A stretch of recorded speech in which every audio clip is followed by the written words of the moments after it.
Ютубчик.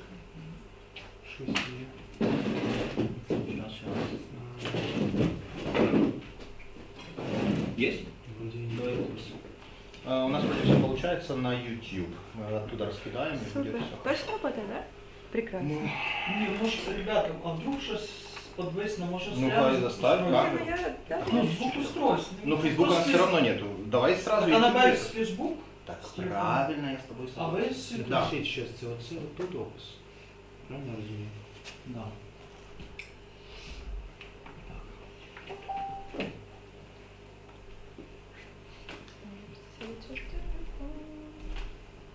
Куда я захожу? Тут у тебя все. Камера, батарея, все, у тебя есть память там, да? В чому? Ну, для стрима. Ну, если сейчас все нормально, чтобы уже мы запускали и все. Батарея. Есть твой вот этот для зарядки большая? Powerbank? Нет, белый, как это называется? Это что внизу в Там есть розетку свободное вставляется. Все нормально. Кондолей. Ну, у него он слишком легкий, там 2 Вот ампера, да, он, да. Давай убрать на стол, да. Вам не надо?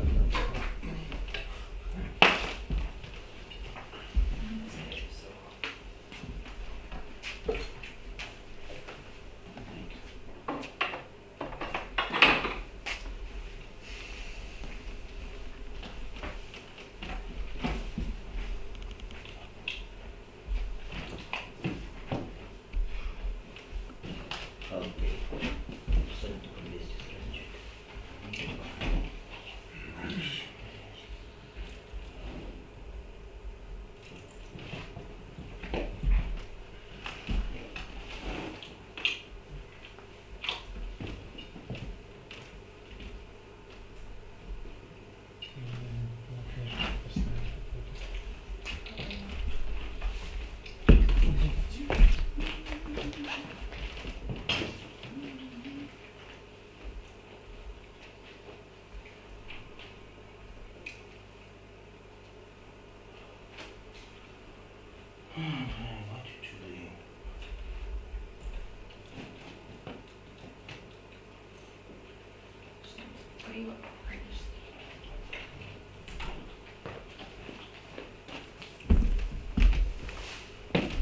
Я думаю, что если работает YouTube, то тогда не надо это, потому что он очень криво. Но я могу происходить на подхвате, да?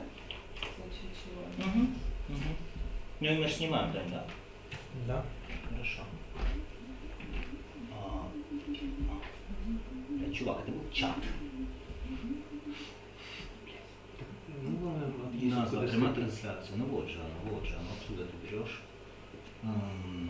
Вот опус. Ти скопіюй. Спокійно, це не те. Тут не було назви, тут типа. 2-0. Все поміститься, по ідеї. 5000 символів, да. Так. Надо називати 26 число.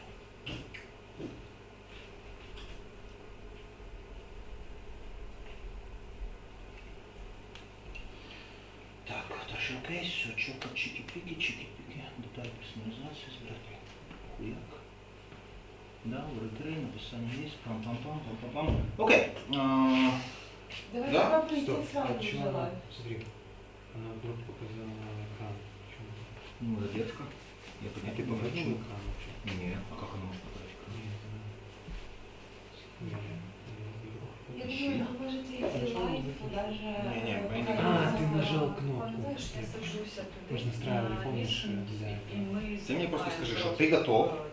Я... Ну, а потім, коли вже затягнули, я думаю, що люди Ну все, почнуть. я думаю, что А можно можеш запускать. включати. Желаю, если Я что-то щас- шикарно, мы остановим. Да, да, да. Да, окей. Я Фух, буду сидіти. рок-н-ролл. Да, Так, пошли. Your audience, very welcome to watch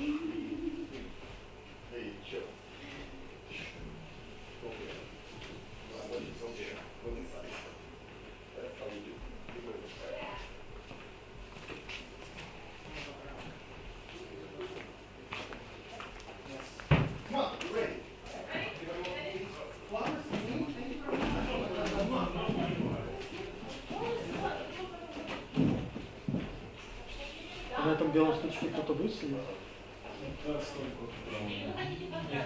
Я могу туда рюкзак поставить? Чтобы мне удобнее принять.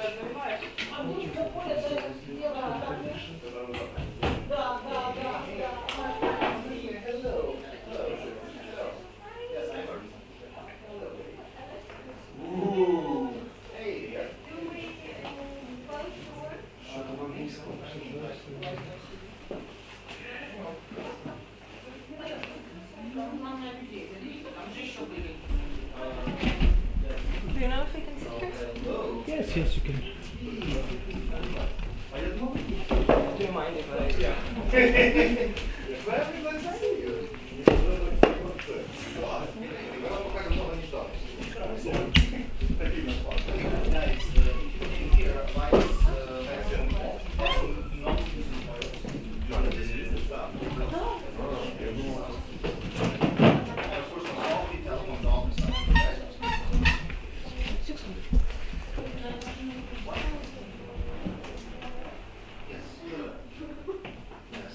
Yes. I'm gonna be holding a speech, I guess, a little bit. Yes, lights off now. Okay.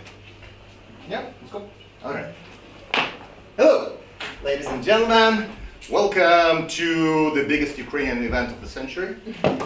War Ukraine Text 2.0 at ProEnglish Theatre. We organizing the second event of a kind. We did the previous one in May, and it's already June, and the war is still going on, which means we keep reading. Like, there is this unknown playwright, which says if you cannot speak about it, you can at least write about it. I made it up, there is no playwright like that, and my name is Alex Borovensky, I'm the artistic director of ProEnglish Theatre, and we organize the stage readings together with our partners, which I have to mention and I love to mention because these are great guys. We are doing these stage readings together with worldwide Ukrainian play readings organized by John Friedman. Yes, and this guy is doing Ukrainian plays in English, in Finnish, in Italian, in Ukrainian, in every country of the world. Every day he organizes and connects and negotiates Ukrainian voices speaking out. We are the first Ukrainians who actually do it with John's help in Ukraine, which is very surprising. But, and the most surprising, we do it in English.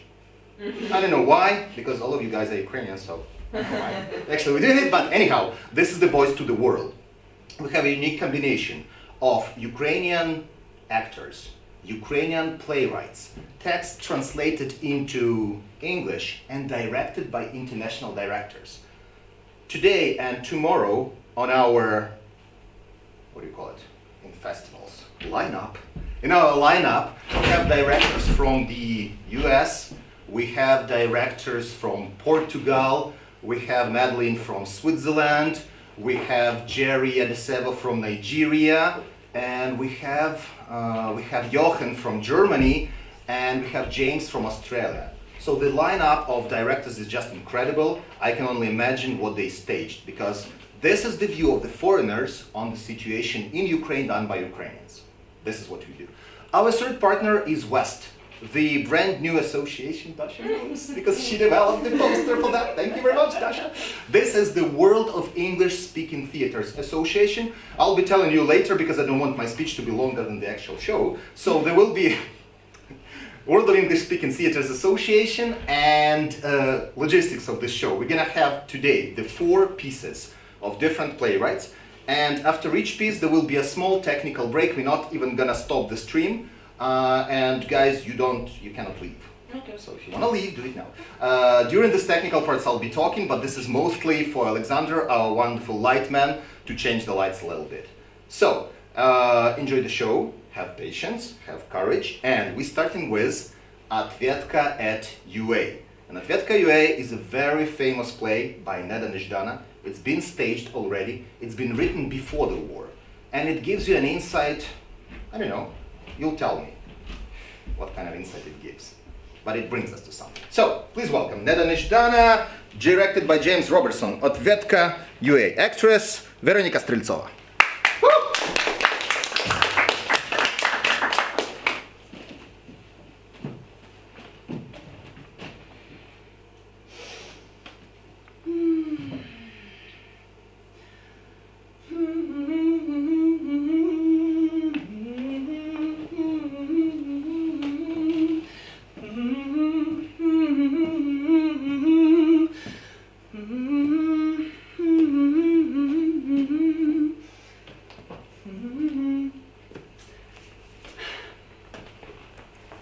Today, I had a dream.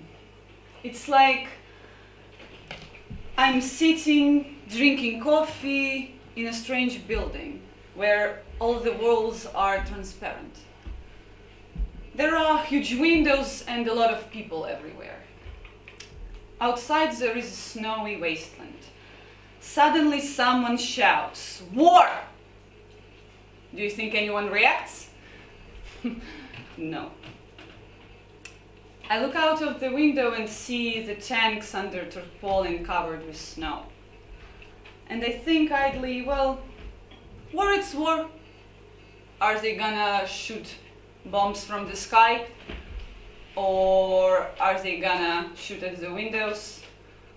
Well, until they actually start bombing, I'm gonna finish my coffee. But it's hot.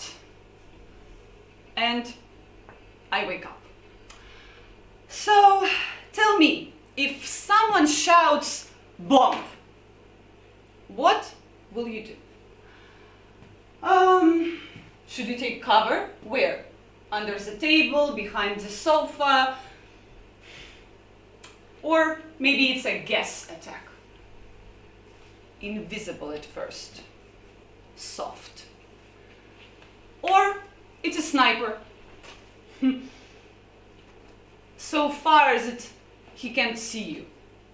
And it's not because you did something to him. You're just his target.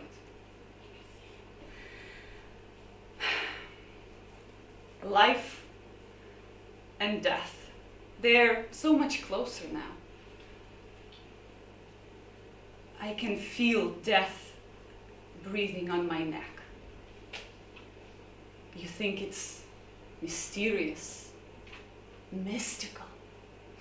No.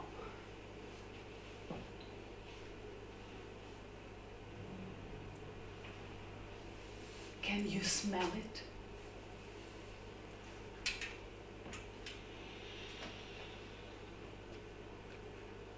I hate this smell. Death.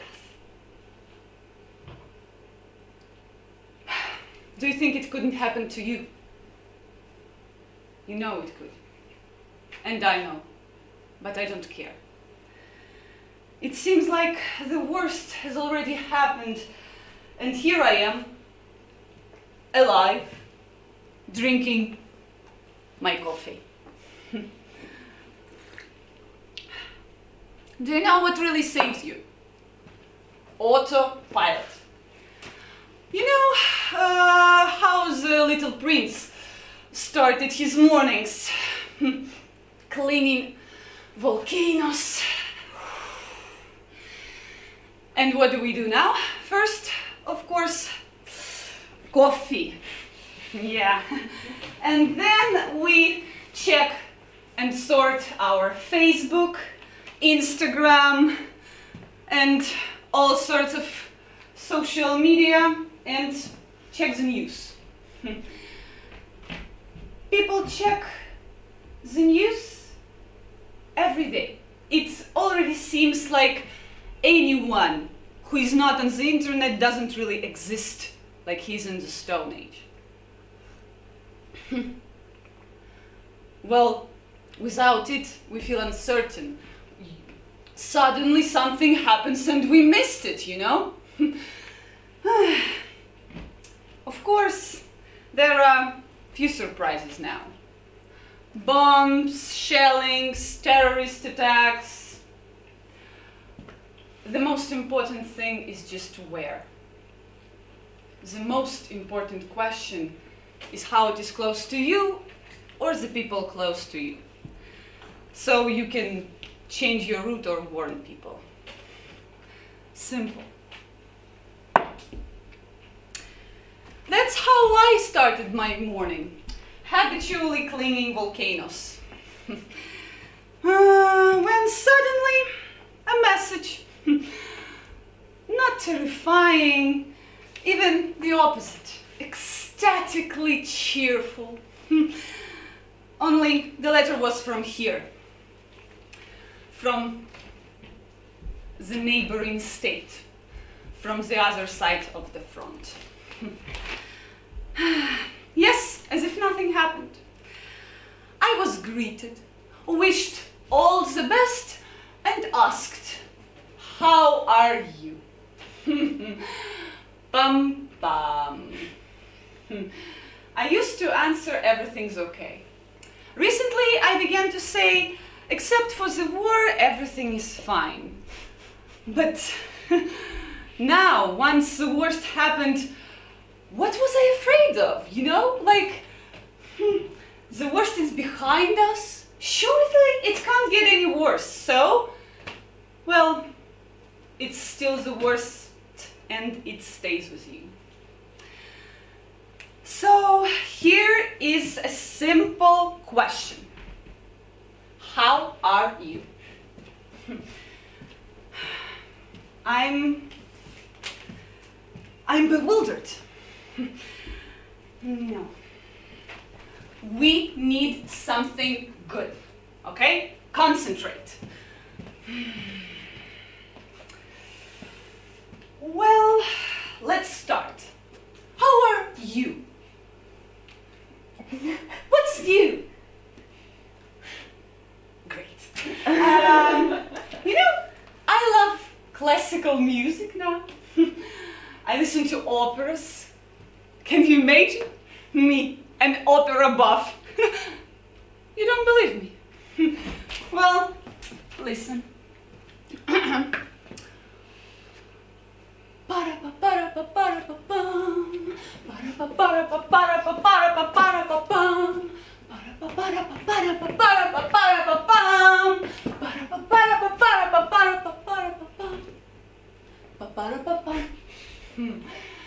That's Mephistopheles' aria from Faust. Music takes me over so often now, and you know that music develops intelligence. It connects the right and the left hemispheres, the subconscious and conscious. But it's not only that. Music is very important now.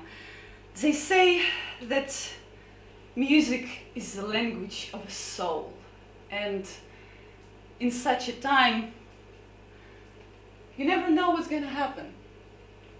Kaput, and that's it.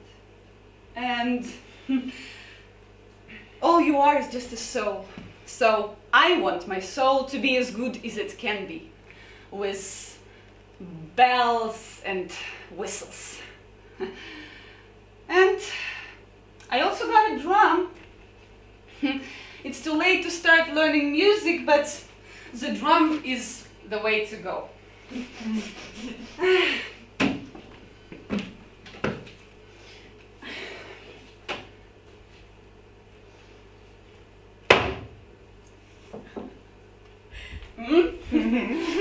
And if you want to beat someone, it also helps.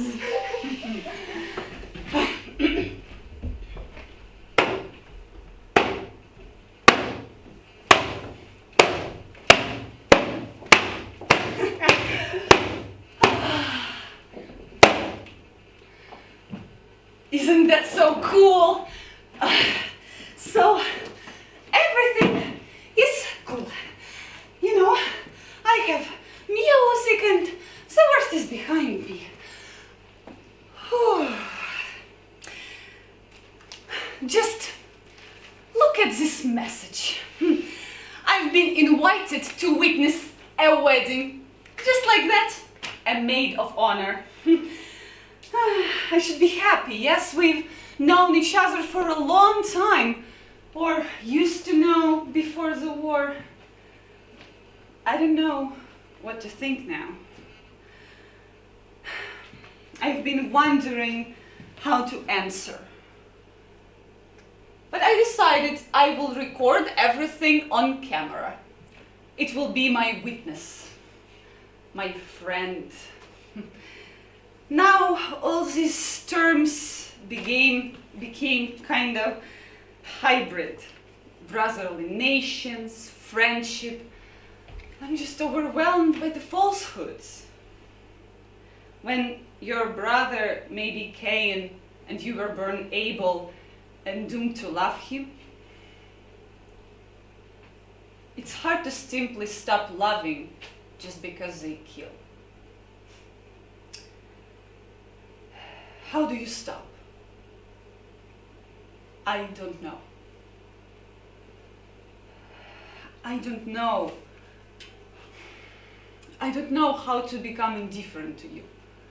There is this gift you left, this music box. I used to keep my little treasures in it when I was a child, and I loved the melody it played so much. It reminds me of time when we were little and we were playing games and shared our first secrets about boys. It was so simple, but always made me feel safe. But now it just twists my nerves into an invisible spring that can untwist and strike.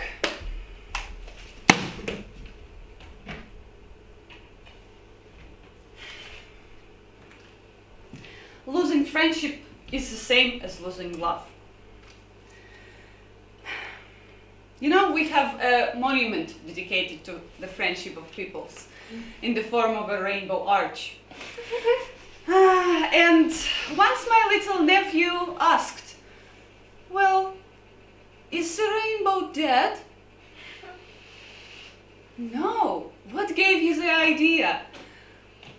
"Why, a monument to her then." The rainbow died. The friendship of peoples is dead. We are all living by her grave. We have all been witnessed to her murder. I was a witness even before you invited me. I testify. Do you know what else I saw in your letter, my dear friend? You wished me peace. Well, thank you very much, but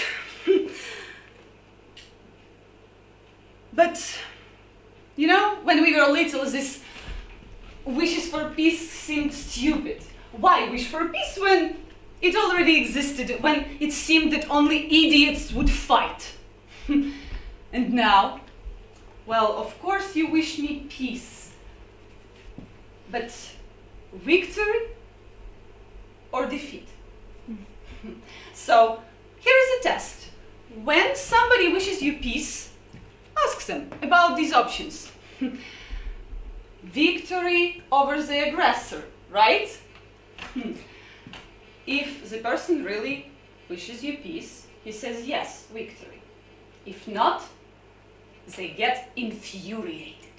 I've seen this so many times. There is no third option. It's either or. So, you want me to win, or vice versa. You do understand that our victory is your defeat. So, I wrote to her, how can I go when there is still a war going on? And I get this answer, well, yes, you have a war, but we don't. Everything is quiet and peaceful. Crazy, right? Do you really not understand? This is not a war upon us. This is a war between us. This is your war, imposed by you. Do you understand that it's impossible to wish for peace and at the same time send tanks and bombs? It's impossible to send unidentified soldiers and assassins to kill. It's either or. You cannot mix. War does not simply erupt out of the earth. There is always one who attacks and one who defends. We did not attack you. Our tanks and bombs are not in your territory, and yours are. And can you buy a tank in the supermarket? No. And maybe book? You know what it is? It's a special guided missile to shoot at planes. They are not sold here. They don't grow on trees and fall from the sky. Bullshit. Well, what other options there might be? Can you dug one out of the earth? Bullshit. Oh yes, you could have bought them from the soldiers who got out of the tank before he crashed it. Garbage. Or maybe you could steal from a museum display more garbage. And what other options? A time machine, maybe, no? Magic. Or maybe you say these separatists sold them when they stole them from our army. Bullshit.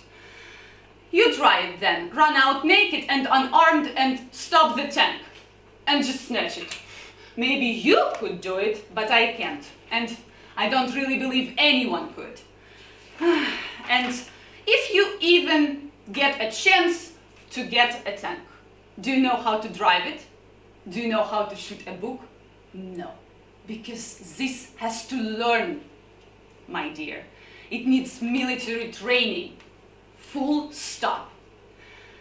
I do not believe this nonsense. There is only one possibility. Your chosen ones send them to us with your silent consent, paid with your taxes. When ordinary crimes are tried, those who pay for them are as guilty as the ones who shot. So why not in this case? You are all clients and sponsors of our mass crimes. Millions of refugees are millions robbed, and tens of thousands are killed and wounded. We are all witnesses to these crimes. Not just the president. You too. Do you understand that? And you say, there is nothing you can do. Well, you can do something. We stopped our killers. You cannot live like this.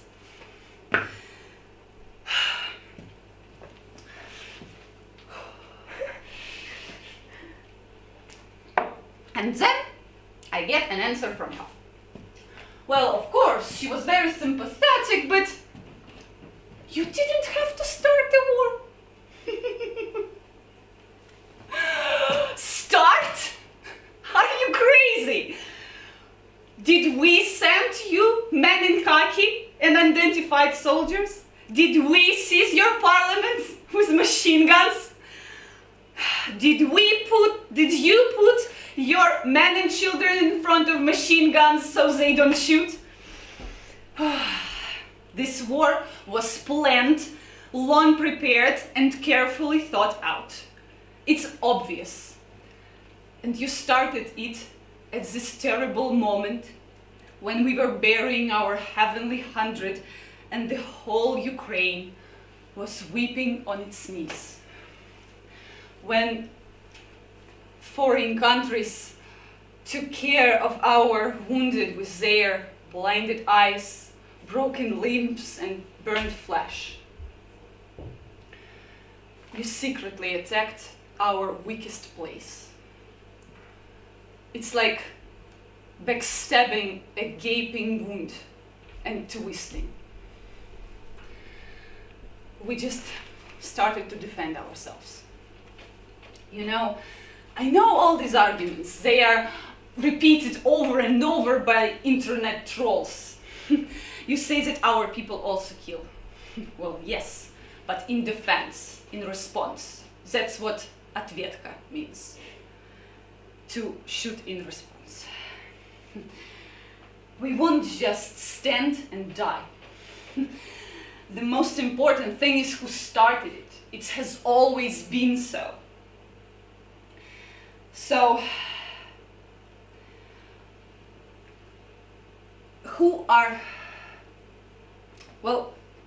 are you facing our weapons?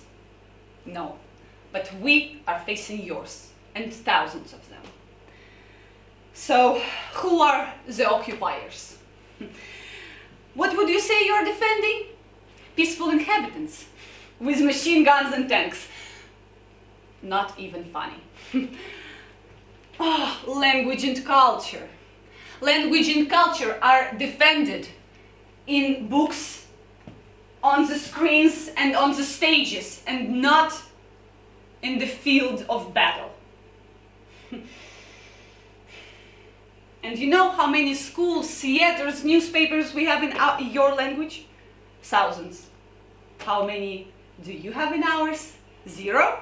So, who are the Nazis? Have we ever banned your language? No. How many have you banned ours? 144 during 3 centuries. So, who are the Nazis? We do not kill for your language. And you do. So who are the Nazis? You kill for our language, for our songs, for our culture, and the colors of the flag. So who are the Nazis?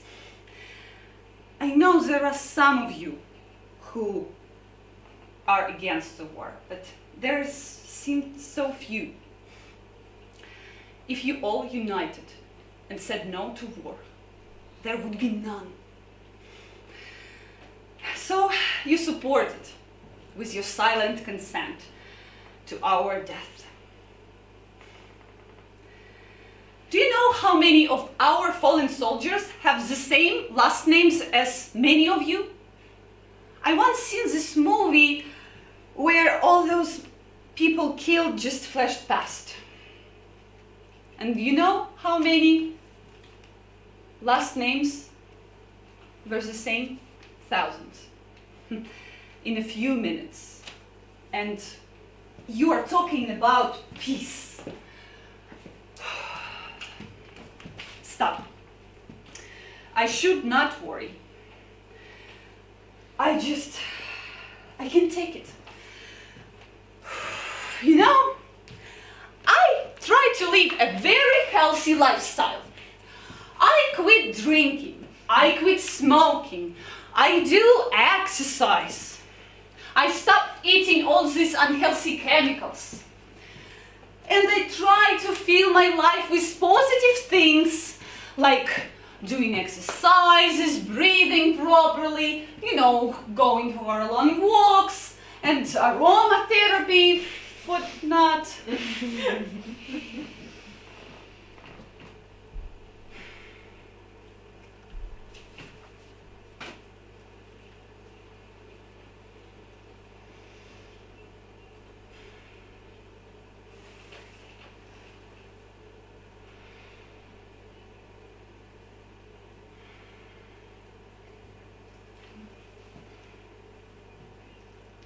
This thing, it keeps his scent.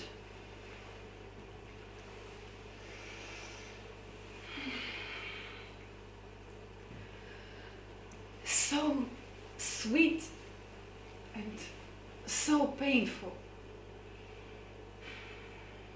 It started to get a little fainter, but there is still some left.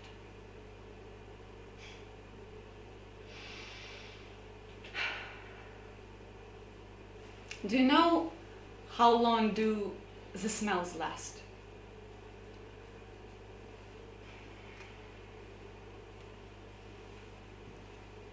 I don't know.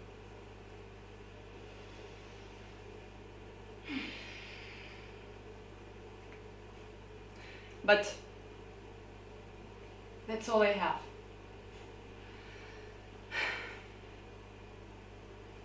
his scent, and the sound of his voice.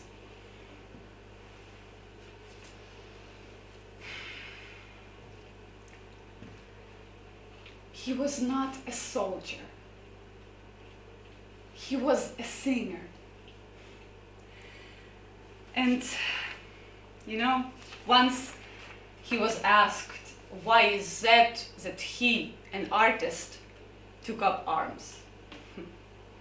Because he was not called up like the others, he went of his own accord. And he answered that artists often have a great sense of justice. Do you understand? Justice. It does not give you peace. No. It does not give you even breathe properly and freely, or even live, because without it you feel like suffocating, because you've starved of oxygen.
Veronika Streltsova and her solo interpretation of Otvetka UA Part 1. In fact, guys, you were watching just the first 7 pages of a play. It's not everything. Neda Nezhdana writes a lot. No, she's actually one of the most, what do you call playwrights? Fruitful? Playwrights. She writes a lot. She, in different languages, she translates plays, she writes her own plays, she writes a lot, and this is one of the most famous plays, like I say. And in just a moment, you're gonna see the second part of it. I don't know how many pages, but it's like Otvetka, what? Otvetka 2. It's the same play, just next story, taken from the same play. It is directed by a different director, Johann Gelle from Germany, and written by Neda Nezhdana, still. And it is acted by Kira Mещерska, the little one, do not confuse, and Slava Krasovska, the big one. Great one. Okay, well, this being said, you guys ready? Yep. Lights, how much time do you need, Sasha? Can you Yes. also ask Ready? please to put your phones on a flight mode? Yes, very important, because Otvetka is about flight mode. If you don't, Ukraine is gonna get back to you. Okay? Enjoy the show.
Did you ever dream of being in Paris?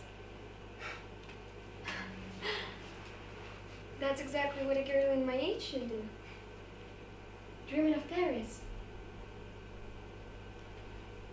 Last night, I dreamed myself into a childhood in Paris.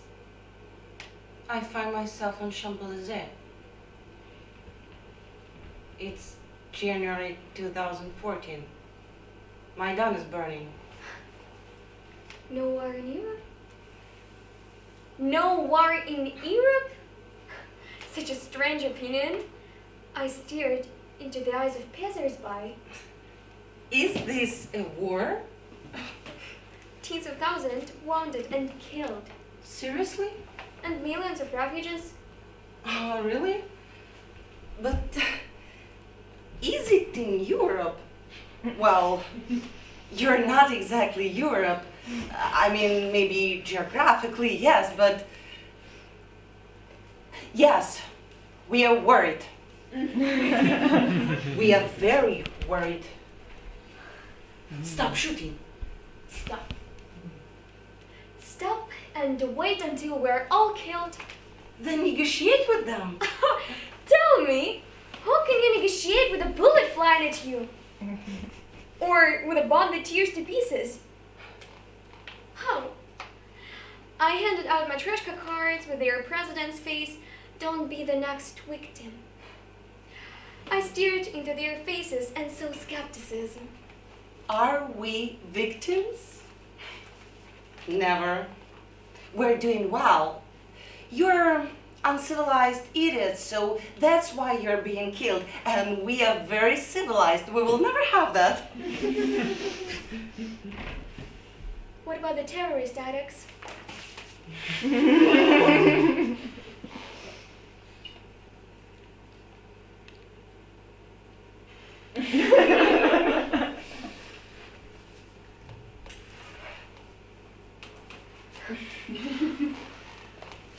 Paris, Berlin, Brussels, Istanbul.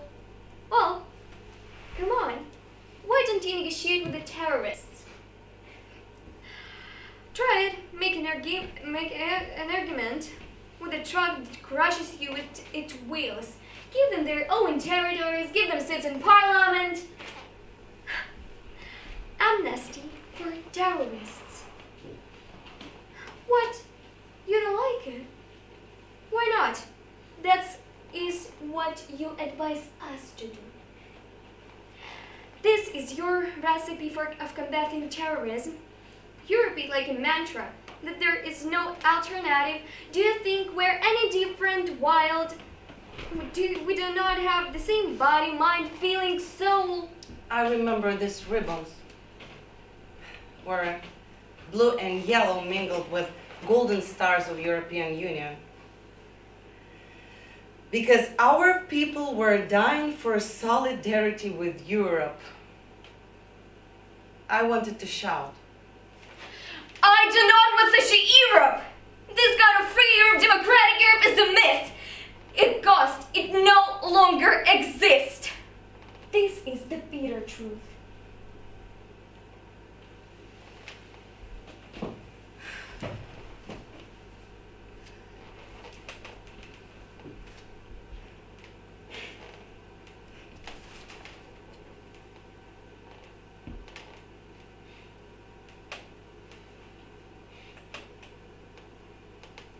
The truth has changed.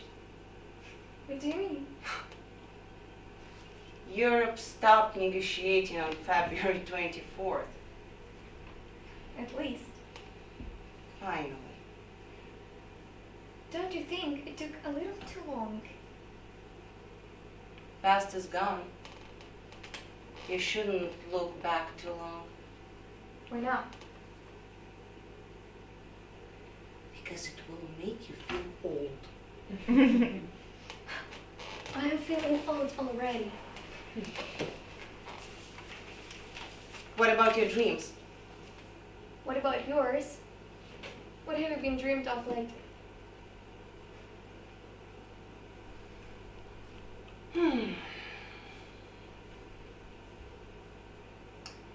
Last night, I was in love with a singer.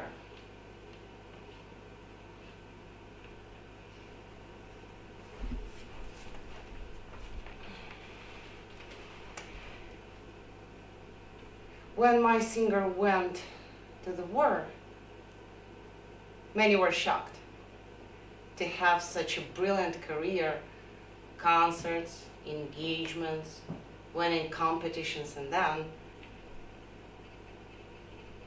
suddenly go to the war. How could he exchange such a glamorous life for a trench? Can't a trench be glamorous?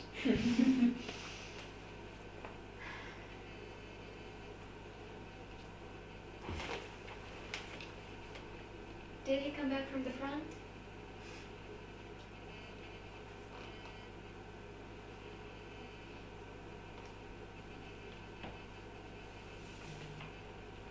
Somewhere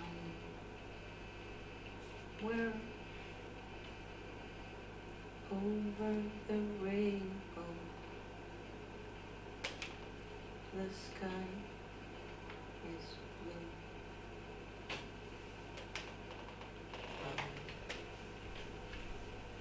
All dreams that you dare to dream really do come true.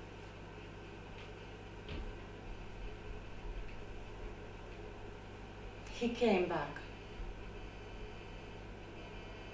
blackened, with green flame eyes, angry.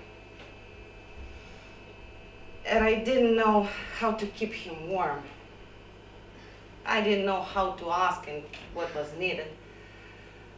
Do you think I didn't try to stop him? Didn't ask, didn't pray? I asked and prayed. That morning I did a pregnancy test and I saw there were 2 stripes, but I didn't know how to say that.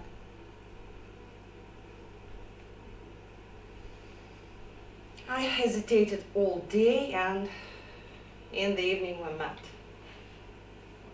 He had come to say goodbye. He was going back to the war. So tell me, do you understand why they go back there? It's awful. It's cold, hungry, terrifying. So why?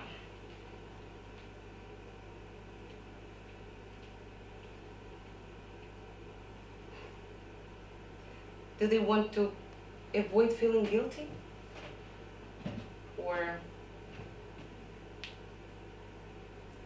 Or is it a brotherhood? A selective society? Well, almost everyone there has higher education. Also, there are many with children and also young people still alone, like children.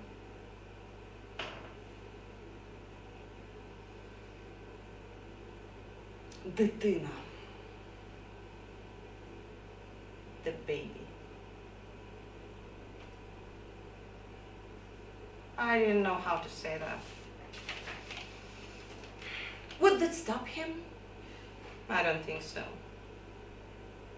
But what if it turned like I was blackmailing him? That it was somehow stupid? That it was as if I wanted to marry him by force or something? And that's kind of humiliating. He didn't stay for me anyway. Or maybe I am stupid. Maybe I should have said, and maybe he would have stayed. My God, how I want to hold. To hold like a wolf. Oh,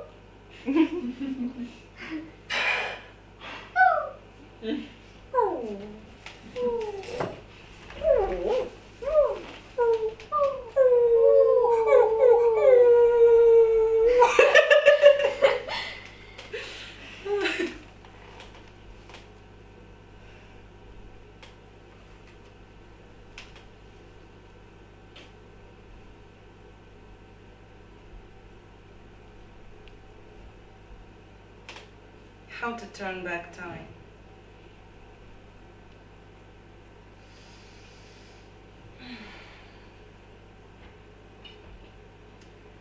But if I had said and he still left, it would be even harder for me. Although, what could be harder than that?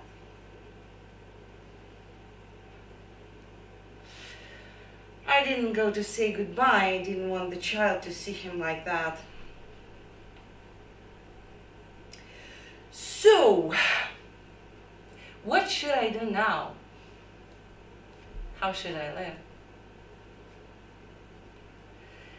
There is a baby inside of me who will never see her dad. Her dad will not hug her. He will not touch her. He will not protect her. He will not be the best for her. He will never carry her on his shoulders. She will not tug his beard. He will not throw her in the air. Will not teach her to dive. And what will happen to me? How will I live without a husband? How will I survive even the basic practicalities? And what would you advise? Quickly find another man? That's an option. Just to sleep with someone, there's more than one person willing, you know. And then pretend that it is his child. I can't. I couldn't lie and I couldn't keep quiet either. Get rid of it.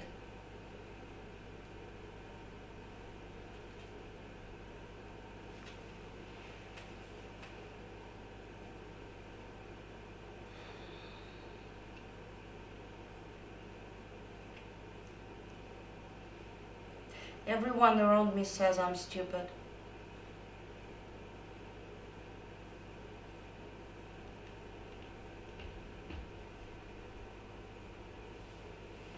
There is still time for my own good. Take care of yourself. So what is life or death? And whose? After all, not only the baby, but also the dad's. He lives in her. His body image, hair, voice, pride, blood type.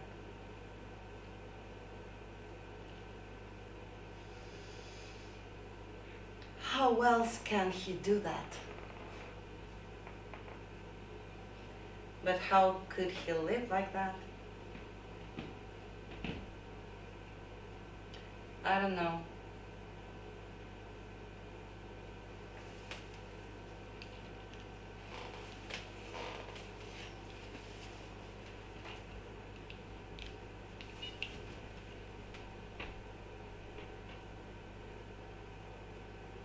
If you look at all this crap hurled at us,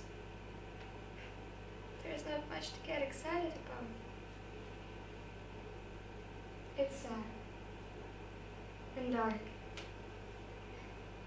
And it's not even because you attacked, lied, and said as sadistic killers. When you see the best die, honest, brave, smart, kind. Sometimes you want to get a grenade.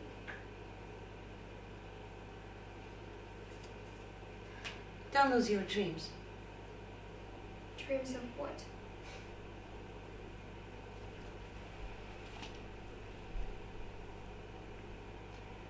Somewhere over the rainbow, way up high, there's a land that I heard of once in a lullaby. Somewhere over the rainbow, the sky is blue, and all dreams that you dare to dream really do come true.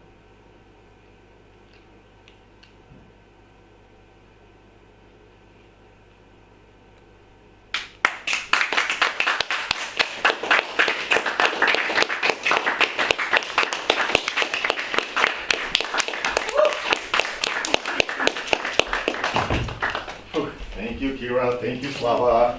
These guys are inseparable. In fact, there was a story about them. Originally, they were meant to be in a totally different play, but it didn't work out. They started working with Johan in one of the plays, but somehow it didn't work out. The play kind of dropped out and something. But Johan said, I want to work with these two only, and he was looking for material only for them, and he found it in Otvetka. Thank you, Neda. Thank you very much for writing this as universal play. Thanks a lot. Yeah, guys, we get ready. Yes, actors coming in. Don't wait, I'll be talking forever. That's why I'm talking, for you to do this stuff. These are the next guys. Yeah, this one is a little longer, so we can have like 3-minute break if you wish. Yes, no? Okay, anyhow. So I'm gonna tell you something else. This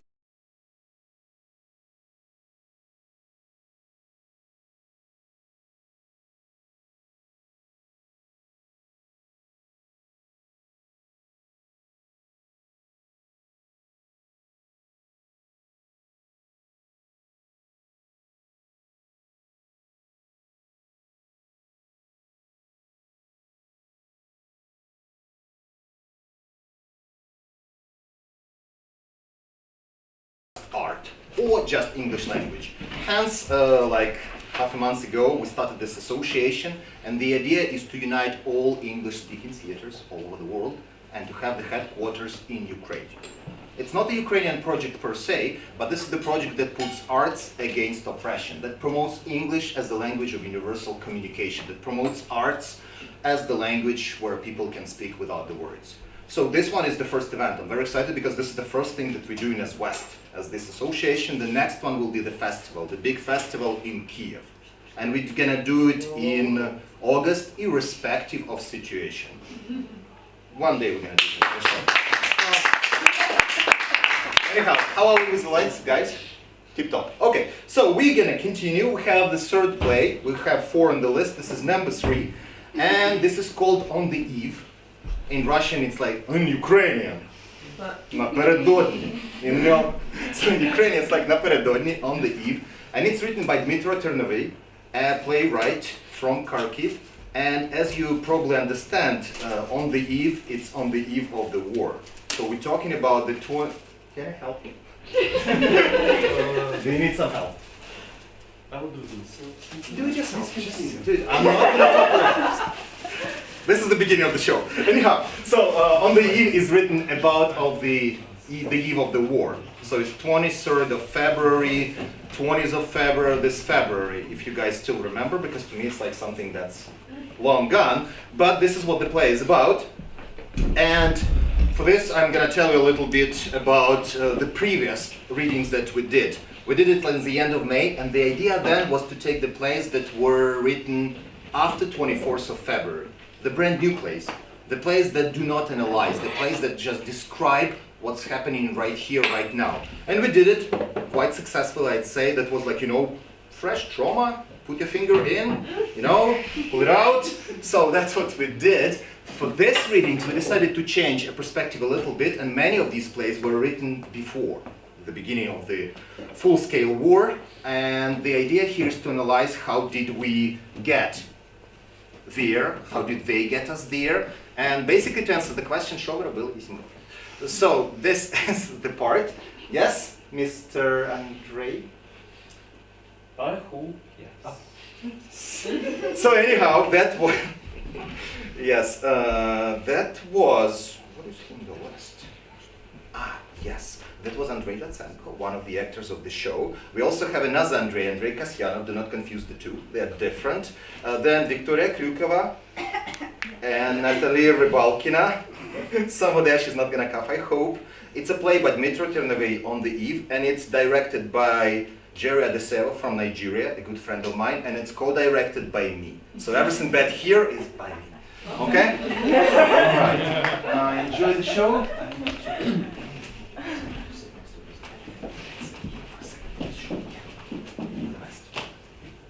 And please check again if you put your phone on a flight mode. Please.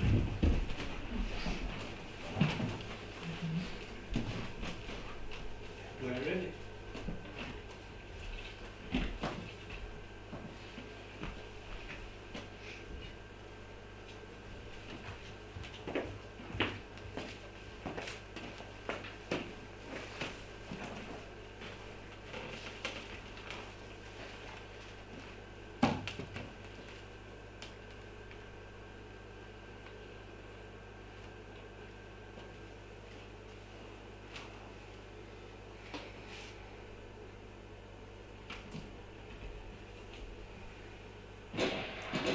Jolie's presence is part of the ongoing support Canada has provided since Canada's Foreign Affairs Minister Neda Nezhdana met today with Ukraine's Prime Minister under the gun. And say yes, there is a chance of a diplomatic solution to all this.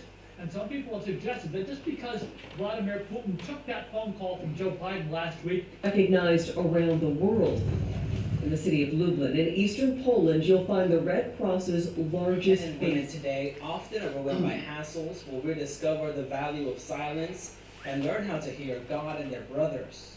Meanwhile, the missionary intentions.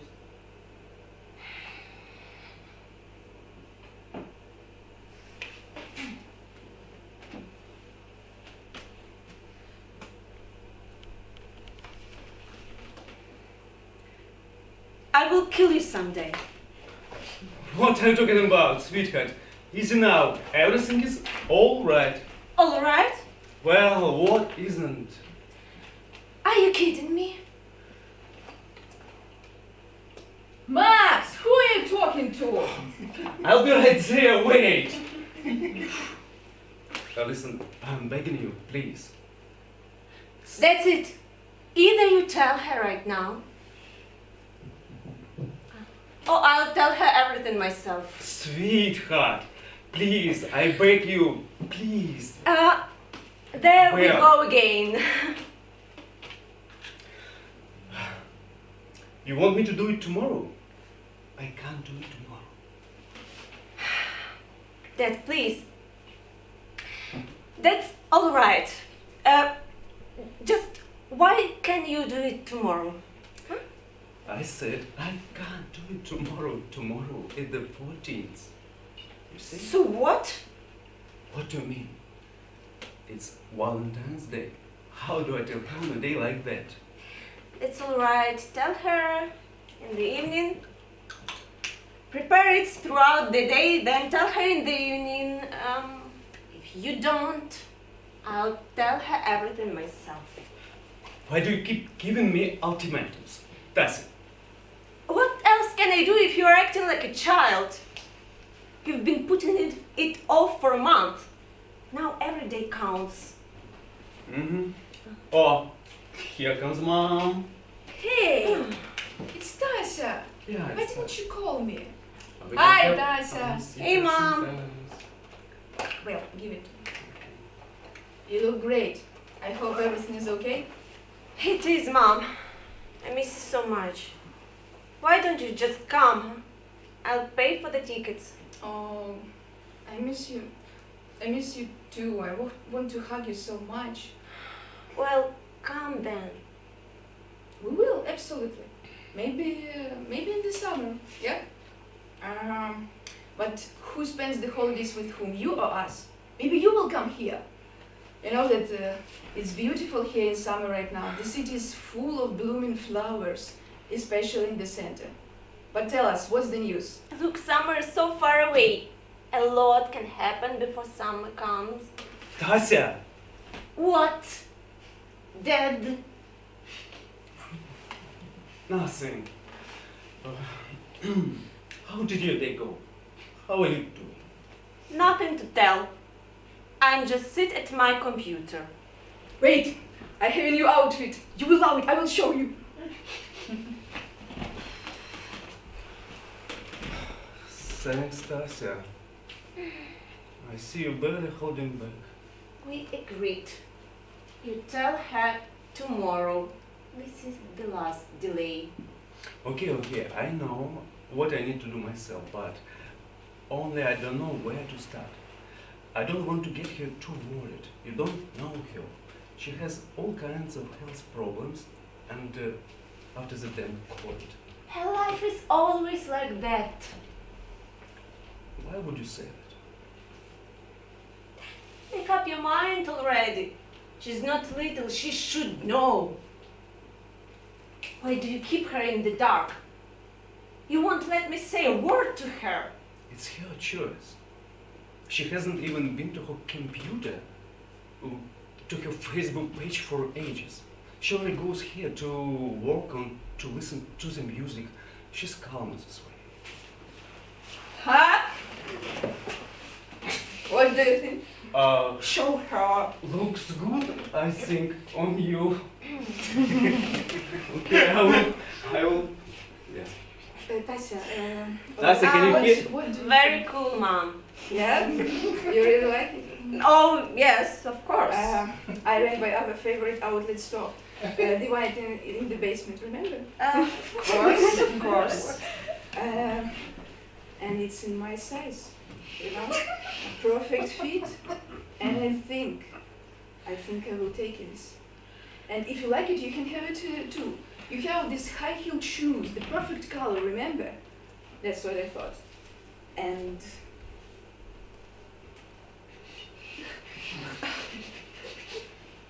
what do you think? What?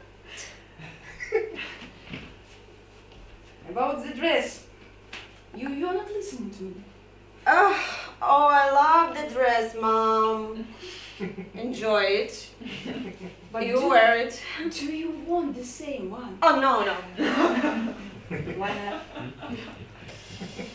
Mom, it's perfect for you. That's good. Seriously, I don't need it. I don't understand. What do you mean? Like, I can lend it to you if the reason comes up. I don't understand. Marina, she already told you. What she needs with it? I told you 100 times.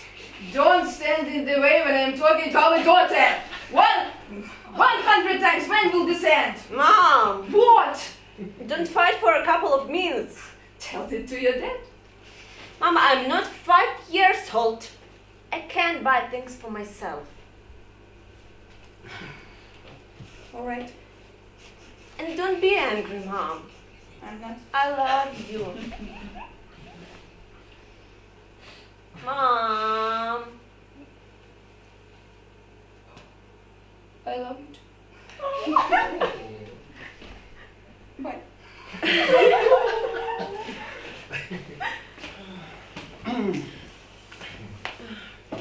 So that was our little talk. I love you. I love you too, Tasya. So, do you have a gift? What gift? Yeah. We decided that as a gift to each other, we'd go to the movies together. Sit for a while in a coffee shop, somewhere, something like that, basically. What are you going to go see? I have no idea. Your mother choose. She choose something. You guys are so predictable, so much. Talk to Mom. You promised. I'm worried now. I will. Don't worry, everything will be fine. See you tomorrow, bye. See you tomorrow, bye.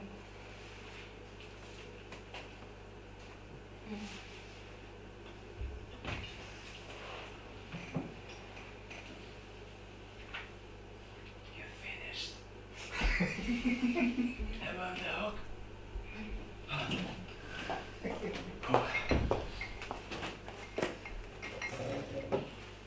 So, did he tell her? He promised to tomorrow. I see. And I think, who are you like? What? Coffee? No. What are you talking about? About someone being so secretive. Tea? We agreed. I'll tell them right after the engagement. You answer for that. Now, I don't have anything to do with it. That's decided. There will be plenty to do soon. Okay, honey, don't be angry. And take it. Man, he pisses me off. And you too. Okay. Wait a minute.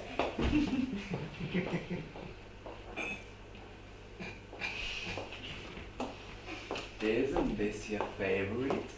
No? It's for you. I mean, you'd think you would have already talked about me, no? If you want, I'll go get them myself. And I'll bring them here if you want. Just tell me. You are not flying anywhere anymore. Not you. Not me. Not anyone. Why is that? There are no more flights to Ukraine. Done. What? What do you mean? Look here. Airlines stop flights over Ukraine. Oligarchs and businessmen leave Ukraine on charter flights. And then US warns Russia may attack Ukraine as early as February 15th. February 15th. That's in 2 days. I don't understand. He's reading the news and just tell me, what do you guys have in your heads not to react to this? I don't know. Maybe it's because they're on the inside of these events and, you know, they perceive it somehow differently. After all, they've been living like this for 8 years. I'm going to explode. Oh, honey, don't. Come here. Everything will be alright. Hear me? Everything will be all right. Evidence of de-escalation. Most embassy staff have already been ordered to depart Ukraine, and U.S. citizens have been advised to leave the country by commercial means. Today, I made 2 vital calls, as I've been making for some. Also, representatives of embassies of Canada and the Netherlands are moving from Kyiv to Lviv, and German diplomats have Russia left and the West is to get Ukraine and Moscow to engage in what's called the Minsk agreements, these until now failed peace process in those occupied territories.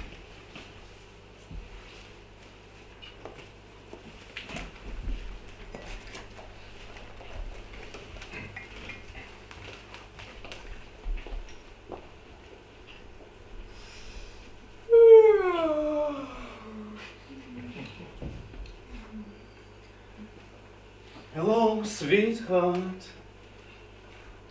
Hello. So, What is this? it's a happy Valentine's Day. Whoa. Day. It's coffee.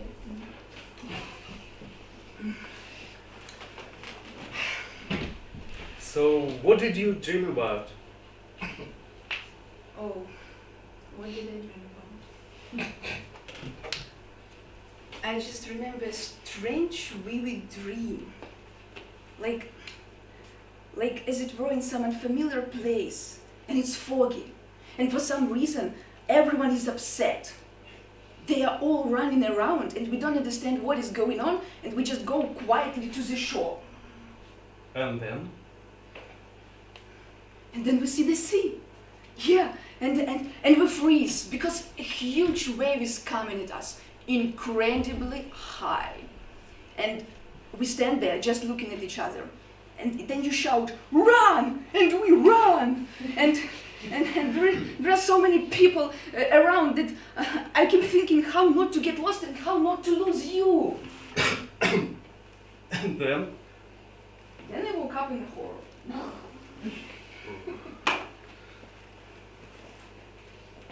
Finished?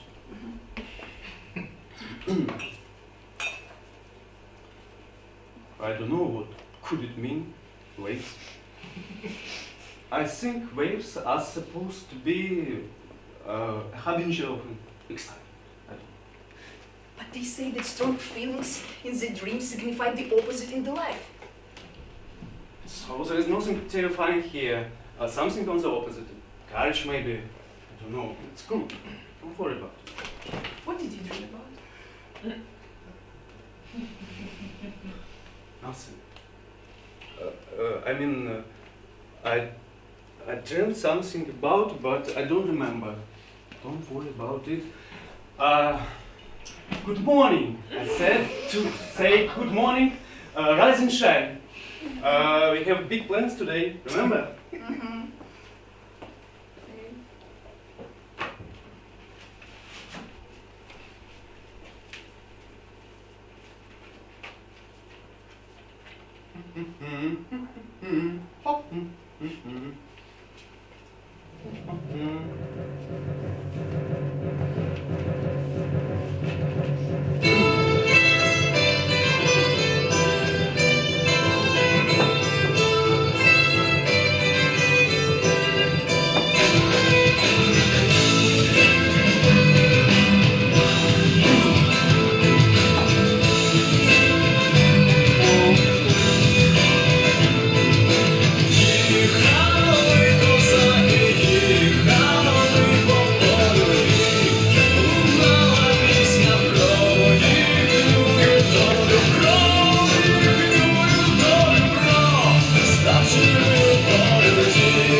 And this, how did you put it?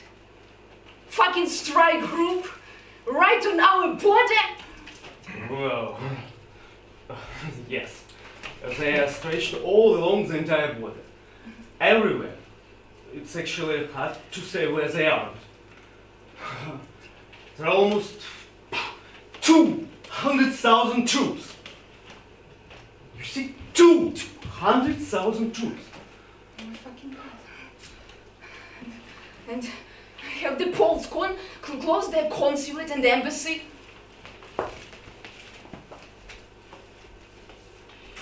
Well, I don't know.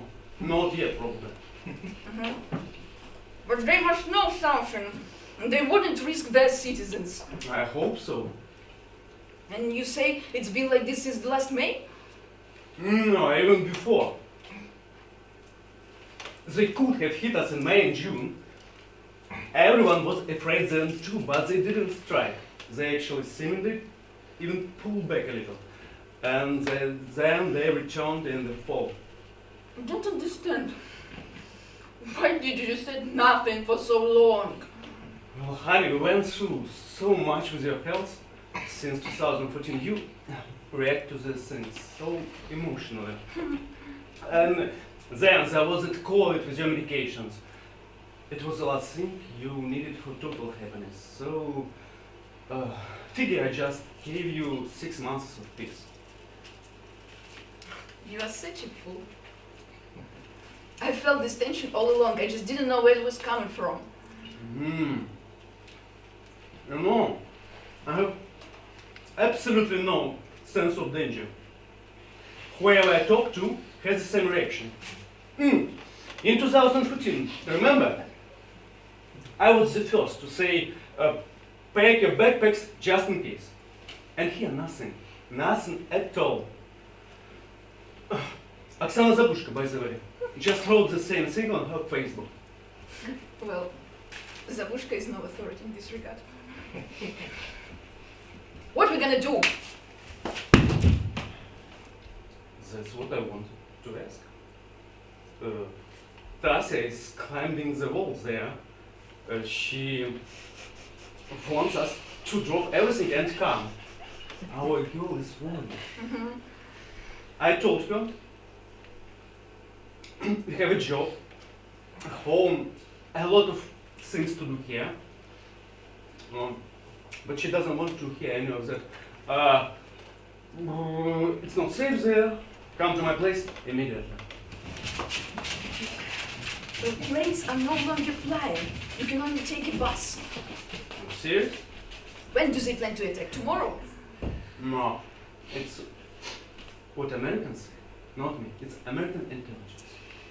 And only last night you are telling me the truth. Honey, I didn't want to spoil this happy Valentine's Day. Thank you so much.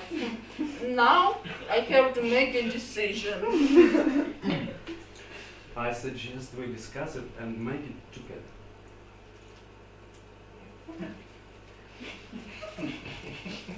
You know what? I will not decide anything. I will rely entirely on you in this situation. Because, after all, you are the one who decided to didn't tell me. And you didn't pack anything, and we live right on the board there. I have a concert coming up, I have final rehearsals going on. A lot of people depend on me, and God only knows what we have to do to make any progress. And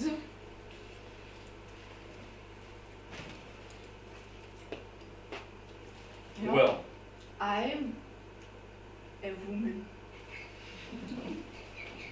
I want a dress. So I will wear this pretty sweater.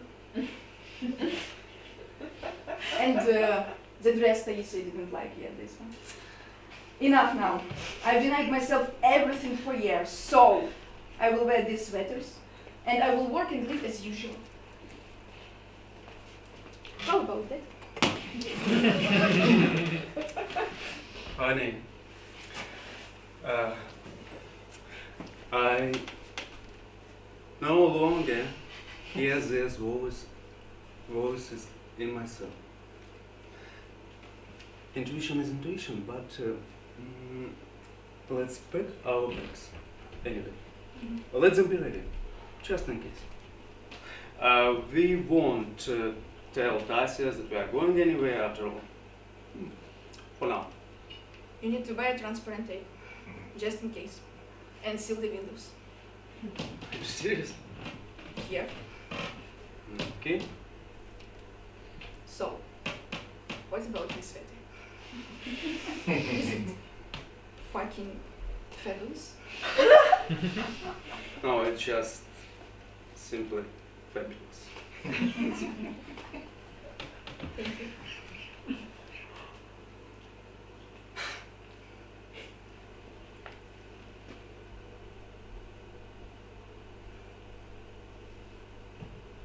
Disruption reported by Ukrainian authorities is known as distributed denial of service. Taking on a bigger role fighting financial crises around the world.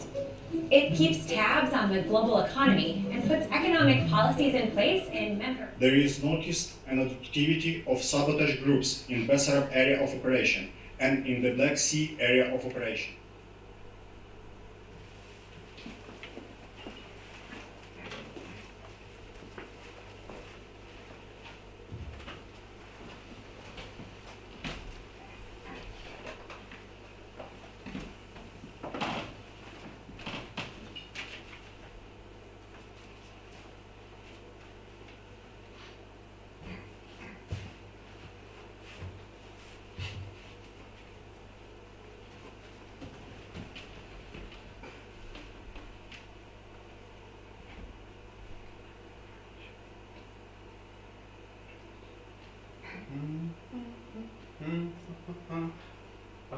Good morning, sleepyhead. You always sleep everything. What? What happened? Nothing. That's the point. Nothing happened. We are alive. No one attacked us. Clear sky, sun is shining. Let's go for a walk. Today's a work day. Let's say to hell with it and go for a walk. The weather is great. Let's go. I haven't seen you like this for a long time. What is that? Yeah. You know, it's such a joy to wake up in the morning and feel just how alive and warm you are. You're alive and you're here. It's the sky and the sun. You have to enjoy life in the here and now. Everything else comes later. Come on. What time is it? Almost 10. I'm telling you, you always sleep everything. Wait, is today Wednesday? So, I have a one-on-one rehearsal at 11. I have to get cleaned up. Why didn't the alarm go off? I can't figure it out. just turn it off. No, I can't. Let's go somewhere tonight. You'll be tired tonight. And I have several talks with foreigners tonight. Well, you see. So we walk? Then let's go to work. That's not bad too. Max. Let's get to work. Nothing. I just wanted to see you again. We will be apart the whole day. Now to work. Now to work. Planeloads of weapons from the US, UK, and other NATO members were sent to Ukraine in the weeks before the war broke out. A response to Russian anchor Christiana Amanpour, who's there. Christiana, I want your take on this news out of Russia. A new conscription, 134,000 new Russian troops. What does that tell? Actually been taken by Vladimir Putin. I've already reached out to my contacts at the Kremlin to see what reaction they've got. They haven't got back to me yet, but when they do, I'm going to bring it right to you. Ukraine, where some countries moved their embassies. NATO to announce that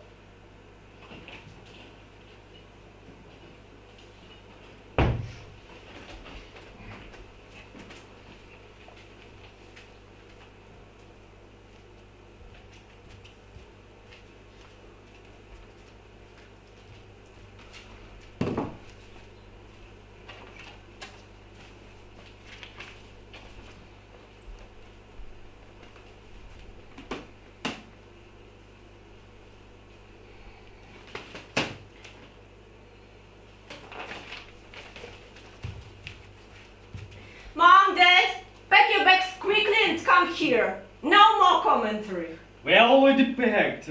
Mom's been at it for 2 days. You should see her suitcases. Don't worry, Harry. If anything happens, we will not fly. The bus can handle this bag easily. And keep in mind, I only packed essentials. I don't doubt it. If there is something you don't like, do it yourself. Or throw away some of your stuff. Okay, quiet, break up. You are packed. That's good. Let's plan your route. Not so fast, sweetheart. I have a concert at the end of this week. Once I have performed, we can talk. I don't understand. Are you reading the news? Yeah, more precisely, your father reads it and tells me the main points. And nothing worries you?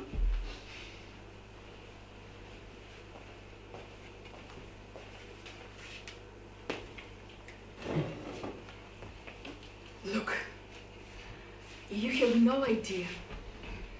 When you listen to everything, it sounds really scary. But if you just go outside to do some course, it's completely different. Oh, the main thing is not to panic. By the way, so that you know, no one here is panicking. People are living normal lives. Only all the guns are sold out. Don't scare her. Come on, so that you understand what is going on with people right now. The only scarce commodity we have is guns. Did you buy one too? No, I didn't, but I read up on it. There are lots of problems actually. You need all kinds of permissions, that is, the process takes about a month. I figured there was no point getting started now. And they're quite expensive, personally. So, the war is on the doorstep. You are unarmed and you don't want to come here. That's right. No. Okay, then I'll come to you. Hey, no. No. What's the Don't be problem? silly. Oh, so it's safe for you, but not for me. Damn it! What is the matter? What do you mean? You keep looking around. Is someone there with you? Yeah, okay, I'll show you.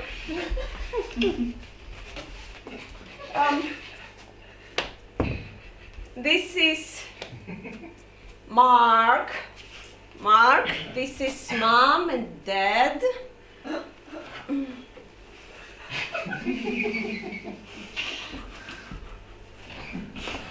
Hello. Good evening, Mark. Good evening. You should have warned me. I'm not made up. Mom, don't do that.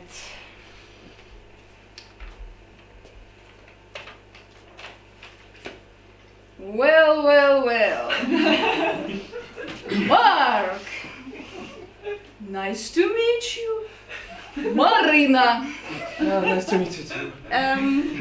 We wanted to do that after the engagement, but that didn't happen the way it happened. Engagement? And you said nothing! We are to be engaged in the end of the week, the 26th. If we had come for you, we would have arrived just in time for the big event together. Tася, just give you a big surprise. Oh yeah? Tася, how could you? I didn't want to jinx it prematurely. I didn't want to jinx it. I'm so happy. I don't know even what to say. What a gift. I could come for you so as not to distract Marina from her work, but she won't let me go. And she's right. Tася, you know that you stunned me. I'm so happy for you kids. Mom. Mark, I'm sorry.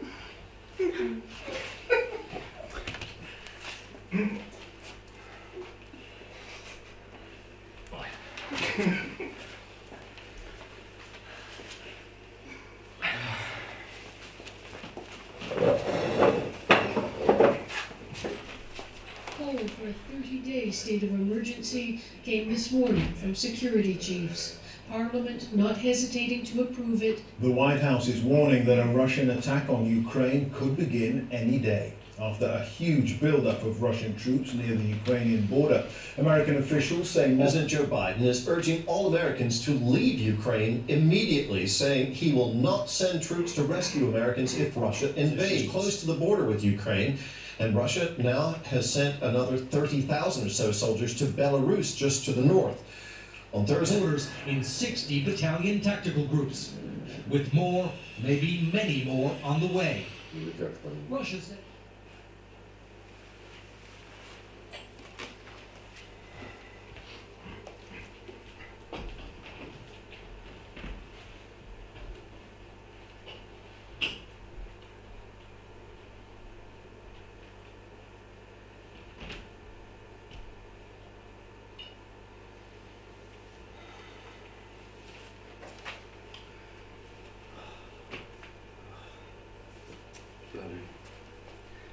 listen. What are you bursting about? Remember when we talked about my intuition? Yeah? I was coming home from the walk and I realized What? we have to go. When? Today. Now. But I have final rehearsals going on. A lot of people depend on me. How will I look people in the eye? We'll come up with something. Say you have an urgent project. You can finish your rehearsals remotely and they can perform without you if it comes to that. What about your project? Huh? Don't worry, I will finish it remotely. Are you sure? Yeah. We take only minimum of things, so we'll be mobile on the road. Meaning? If we are detained somewhere or just dropped off in an open field, we need to be able to carry that all, not to be hostages to our things. I don't know. Why someone will leave us in an open field? It's just an example. Someone breaks down somewhere. It's winter and we have no place to go. So, mister?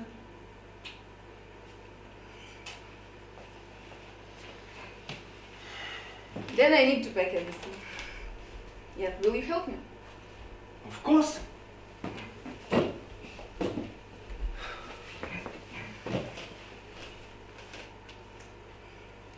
Don't understand, where are we going at a time like this?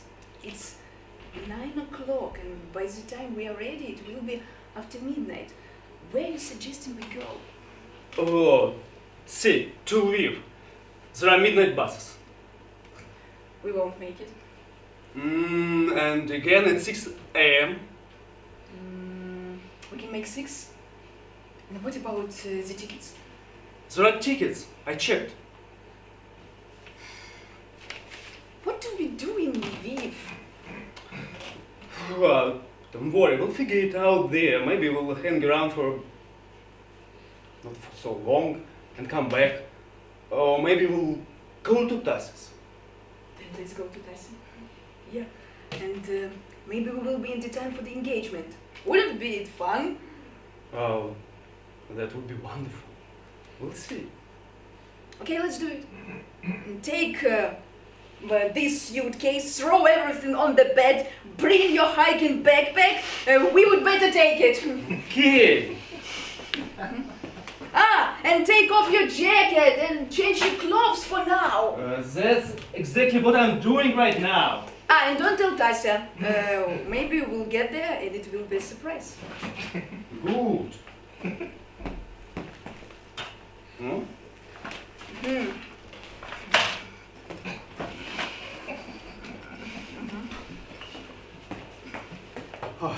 This backpack is ready. It's just your stuff. Okay? Yeah, okay. And mine in mine. Easy to remember. What's on the news? Have you watched? We are calling on the United Nations Security Council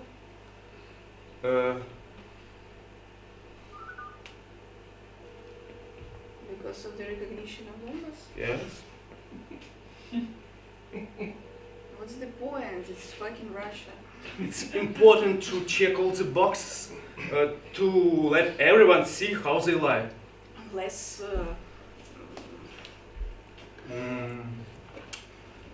No answer.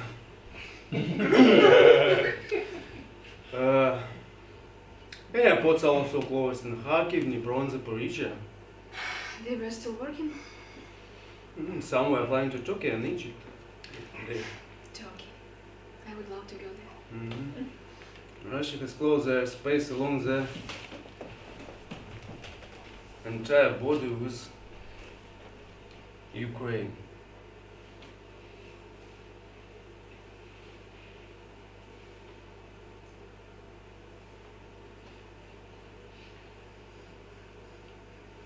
When was that? Now, about an hour ago. So there are still tickets? So where? I'll check. It's mine.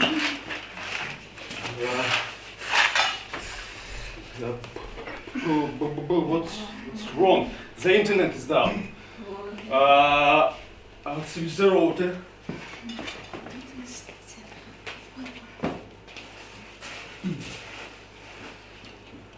Listen, there's no Wi-Fi.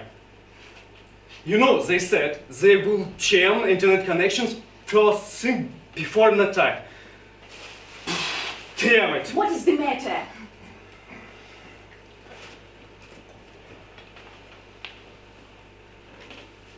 Well, Switch to mobile internet for now, okay?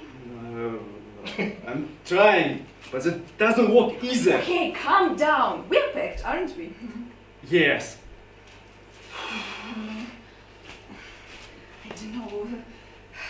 We can go, okay? Let's go. Yeah. I'm calling a taxi.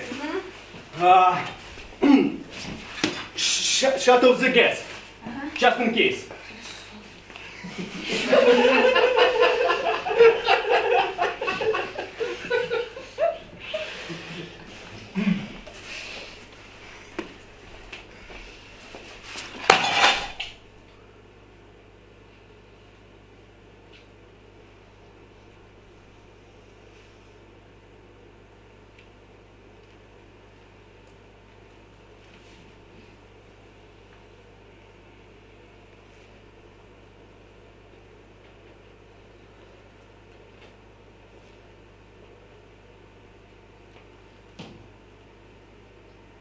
Was in bed?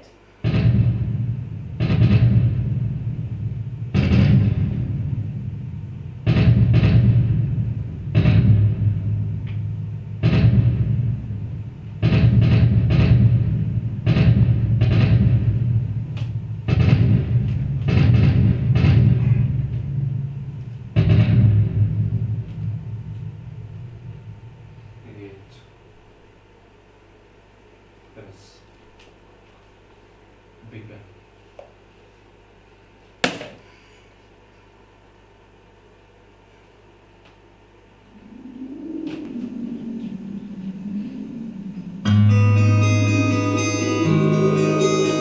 February 24. Putin unleashes war. Explosions heard in almost every Ukrainian city. Russia launches missiles at Ukraine. Tanks enter Ukraine through Belarus. Martial law imposed in Ukraine. Роз'ятрений степ, окроплений сніг, юнацькою кров'ю тих, хто спати не міг. Завмерли слова, урвались шляхи, в застиглих очах залишилась ти. Ніколи не плач.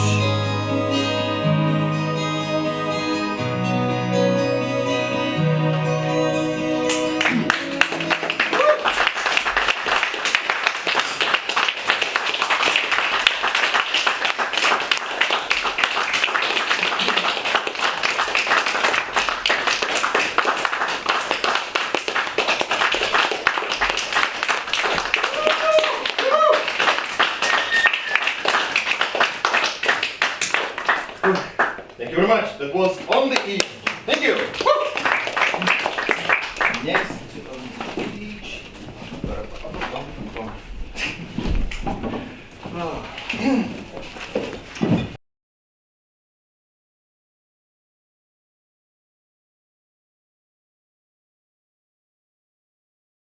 Yeah, then we're changing the lights, getting ready for the force. Let's get the doors open to get some fresh air. And we are ProEnglish Theatre. We the only English-speaking theatre in Ukraine. not in the whole world, but in Ukraine for sure. We used to exist as a drama school. Before the war, we used to exist because people study acting here, and they still will, because starting from July, we're launching a new adult group for acting, and some of our students act here, some of our students act in Hollywood, actually. They do, I'm not kidding. Anyhow, that's how we do, but they did it before the war, and right now we're transforming more into the donation theater, because this is the only way we can get the money. From the beginning of the war, we got the Patreon account operating, and people started donating to the theater. Instead, we're producing shows. This is how I believe theater can exist as well. So, if you guys, especially you guys down there, from watching our stream, feel like donating to ProEnglish Theatre, you totally can do it. The link is in the description. There is a PayPal account, there is a Patreon account, and PrivatBank, if you guys know what it is. You guys sitting here, if you feel like donation, there is a black box. If you still have the cash money, you can throw it there. We accept everything except rubles, because that's not really money, you know, this thing. So grivnas, totally yes. Or the PrivatBank thing is also acceptable. Thank you very much for that. Reminding you, this is the last for today performance. We're gonna have another set of shows tomorrow. Also starting at 3 o'clock, there will be some more of Neda Nezhdana. By the way, there will be Alexander Viter's play, and there will be play by Vladimir Serduk, who is here with us today. Hey, yes, thank you very much for coming today and tomorrow. And right now, we are watching He Who Opens the Door, a play by Neda Nezhdana. It is directed by a good friend of mine and a wonderful person and a director, Surish Nampuri from Portugal. Oh, Surish, yes. And it's gonna be acted by Annabelle Ramirez and Helen Pisarenko. Please welcome.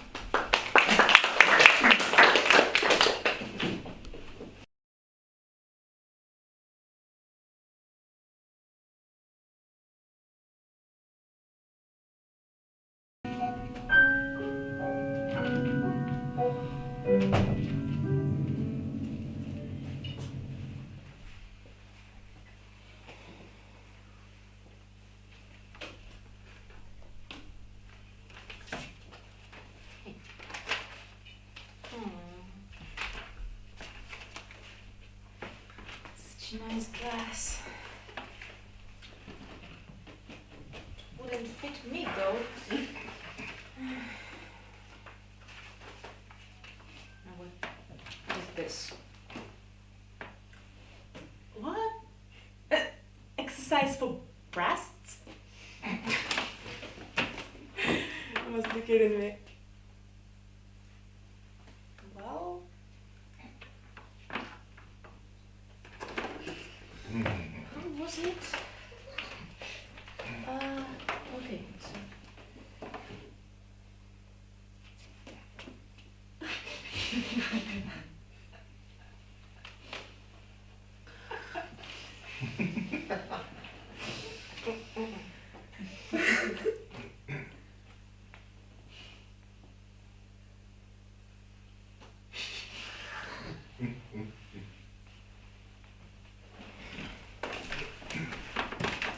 Must be mice or rats.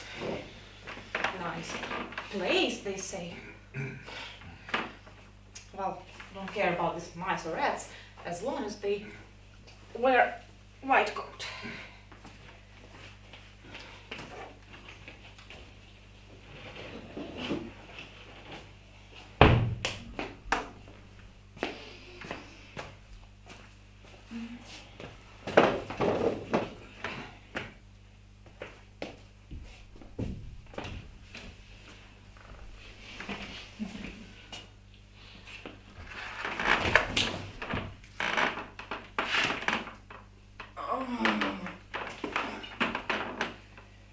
Where is everybody? Hey, guys, am I the only drunk in the town? Oh. Mark number 5. Okay. Mark. Jesus. What kind of morgue it is that you have corpse lying here on the floor? Oh, come on, little baby.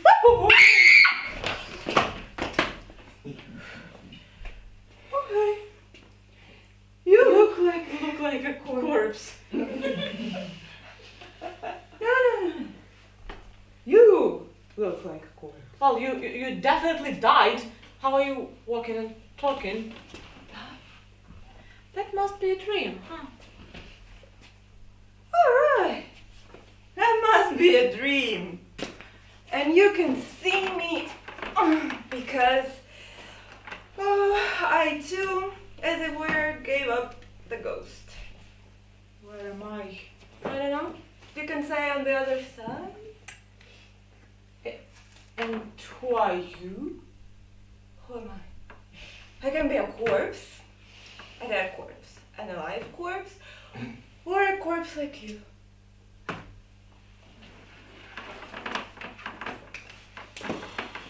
No. I don't want to. Well, you don't want to, but we all go through that, sweetie, anyways. No need to fret about living. It's so tough nowadays. It is actually so expensive. I would say that dying is much more cheap. You just need what? A coffin. Coffins are expensive. Well, yeah, but if your hubby would buy, it would be different, right? I think that you can just lie quietly in your coffin and forget all about the worries of feeding and clothing that unreliable body. And he, oh my God, will bring you flowers. How many times did he bring you flowers? Wait, I didn't even say goodbye. So sorry. He will be in such a shock, you know? Yeah.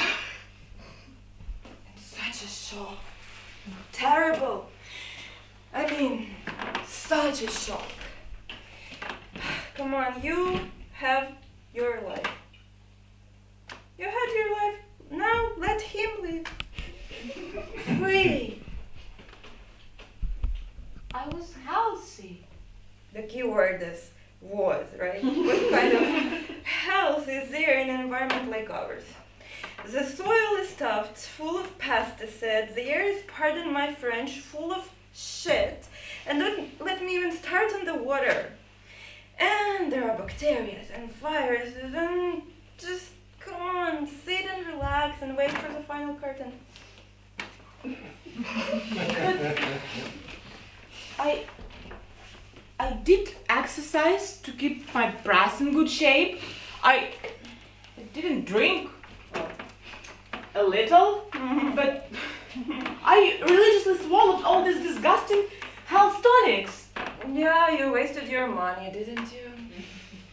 Most of the people here got something heart attack, and that's all just sums up. Hey, how can you joke about it? Why not? Don't you have anything to regret? Well, actually, just to remember. You know, it's like, how can I tell this? What is the sense of everything? What is the sense of going over it all again? Don't you really, I don't know, trying to wring tears from someone? Like death?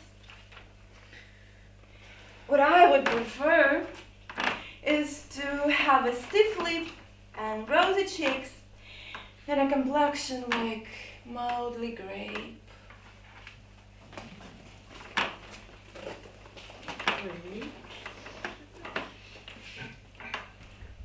I don't look grayish at all. Look. There is nothing grayish about my cheeks. Alright, what do you want? It's not an instant decomposition. You just need to wait a few days. It's okay. Right now, better worry about something more, I don't know, that matters. For example, do you have the plot in the cemetery? No. Some relatives maybe? No, still alive. Okay, then you just need to go with a crematorium. Do they really burn alive like that? First, not alive, but dead. And second, why not? Better to burn fast than rot slowly, don't you think? It's so much more exhilarating. Listen, can we change the topic? Why are we still here? Where's the paradise? Where's the hell? Where is this freaking light in the end of the tunnel? Or at least some decent after. Maybe we're just waiting for a bus. You know how many people are waiting for die? I think it's a karaoke. So, are you next in line? I guess. Okay, I'll be next then. I'm horrible at waiting. I get nervous. Don't worry, it's anyway all over. So, what do we do now? I don't know, nothing. Nothing to do. You can just relax. I don't know. Oh, look. There's an exercise.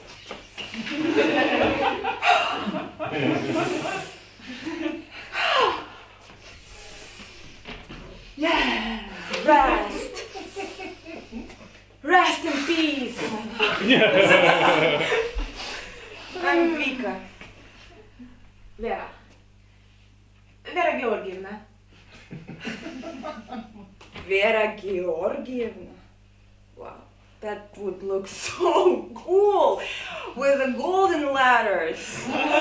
Wow, say something like from deeply grateful descendants. I don't have any descendants. Oh. Okay, then in memory, honor and glory forever and ever. Amen. I won't live that long. Okay. You live in our hearts, period. No, that's just too cold and formal. You are so hard to please, wow. You know, do you have nice photographs for a tombstone? No, just my passport. You know, I'm not really photogenic and, well, my figure is... It's okay. I love your figure. It's just perfect for a coffin. Do you have something to wear? Oh my god, I haven't anything to wear. I did purchase a fur coat though. Fur coat?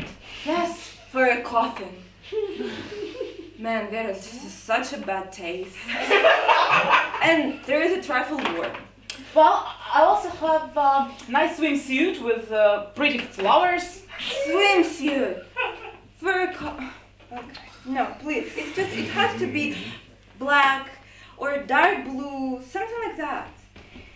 Oh, it's our stupid habit of putting off everything for later on. Somewhere, sometime.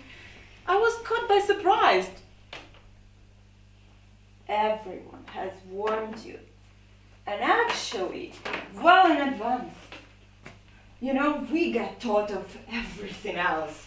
Want to drive a car? Just take a 3-month training course, pass exams, and get a driving license. But nobody gets ready for that, right? We need courses and get exams. And if you fail your course, well, you're not qualified for it. Well, I'd go with that. I get it. I'm not ready. What if they don't accept me? Why do you ask me?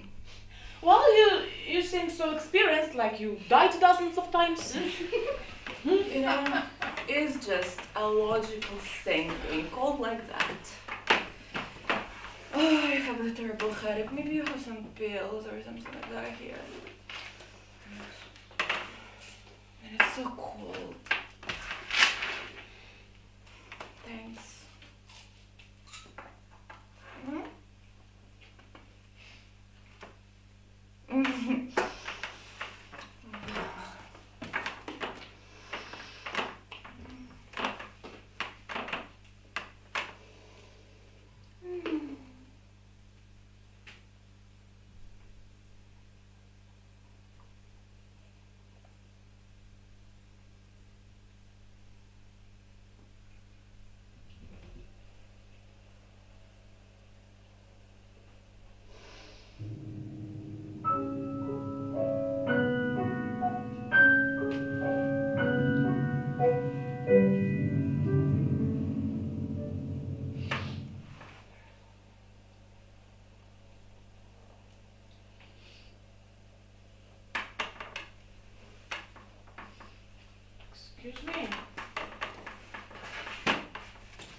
Hello? Oh?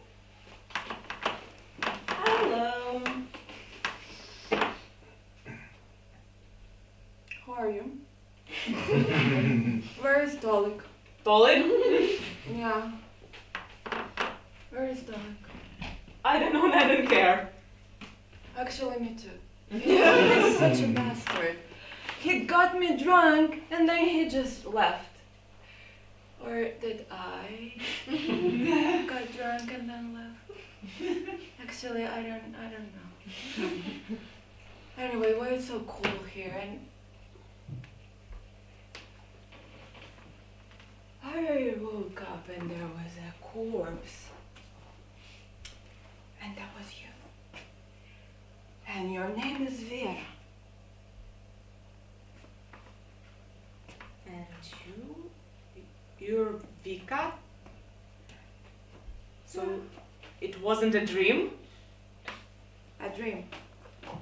Look at me. I have rust on my eyes and also a tag on my leg. I just look like a perfect representative of a family of corpses. You don't look any better, by the way.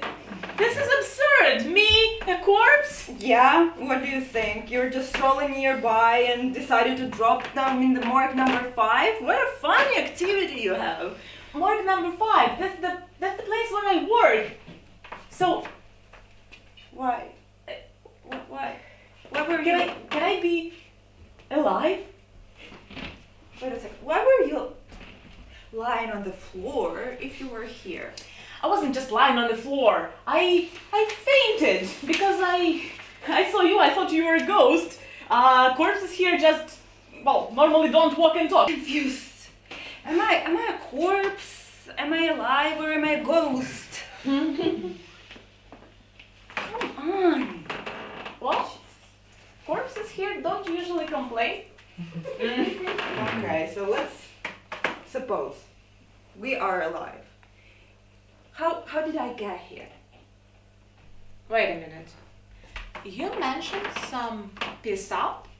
Maybe you got dead drunk, fell asleep in the cold, and died of hypothermia. And they picked you up as the corpse. I died. Yeah. Did the medic certify me that? Oh, he couldn't certify himself if he was alive. Why do you keep people like this here? Well, you're the first one to complain, you know?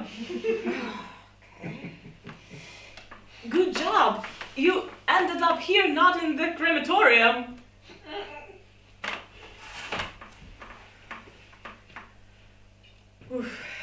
You should really start drinking less. I don't. At all. You know, maybe from here to there. But we're alive, aren't we? Thank Christ. Well, all's well that ends well. All's well that doesn't end. Okay. Do you have a phone? It would be good to text. Ignore that. Well, it was fully charged. Okay. Maybe there is some other phone. Maybe you should try outside. Okay. Where do you go? There. There was a door here. The door disappeared. What are you saying? What door? There's a wall. The door. I swear, it was here. Okay. Maybe there is some other door.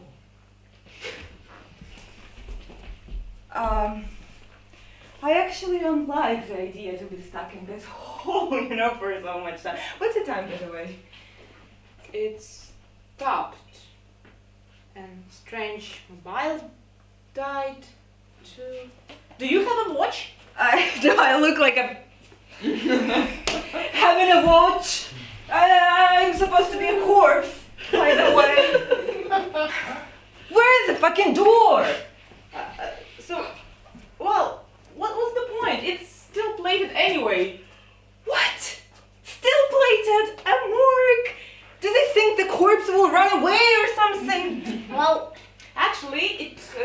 used to be a bomb shelter, in case of, A bomb shelter. Find me a door. Find me a door. Wait, that was an instruction somewhere. Yes. How do I open it? Okay, so when there's a nuclear alert, the security system is activated and the door is locked automatically. No. You mean that? I don't mean anything, I was just reading.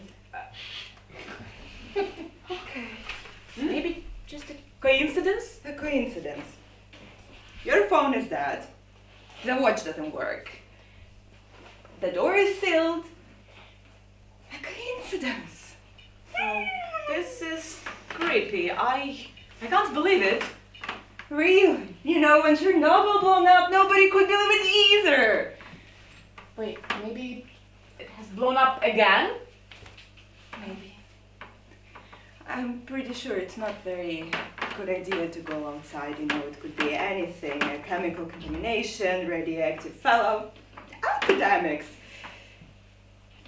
Have you got protective suits? Protective against what? Everything? No, anything that hasn't happened. Do we have protective masks? Masks, maybe. Masks won't save us.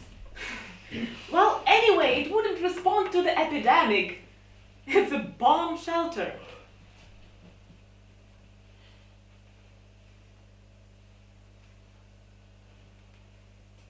You were saying there is a bomb. Maybe. But we didn't hear a thing. Yeah, because we are in a basement and we took sleeping pills. Wait, where did the attack come from? There's no fighting in the area. It wasn't, but now it could be. I thought I was avoiding the worst by doing my duty in the morgue number 5. That's all, but it's much worse here.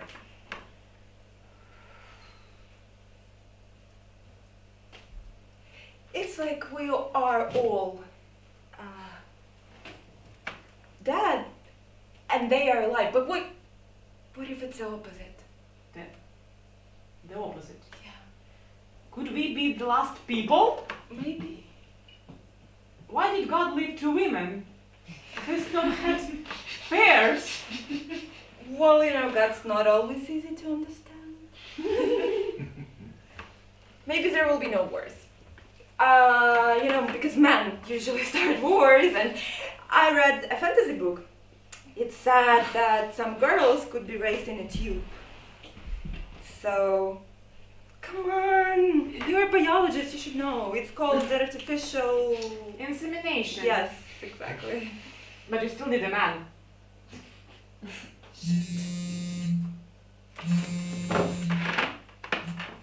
Hello? Yes? Yes? Who was it? I don't know. Was it a man or a woman? A male voice? Great. So there is one alive still. What did he say? He said that they have already left and will be here soon.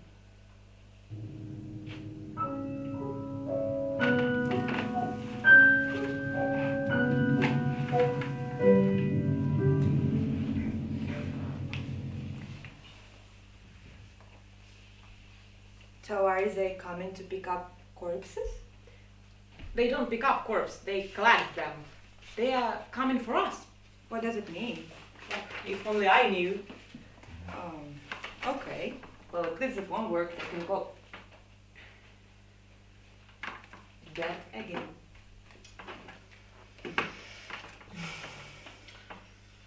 So, well, maybe it's intentional. Therefore, somebody controls it from the outside.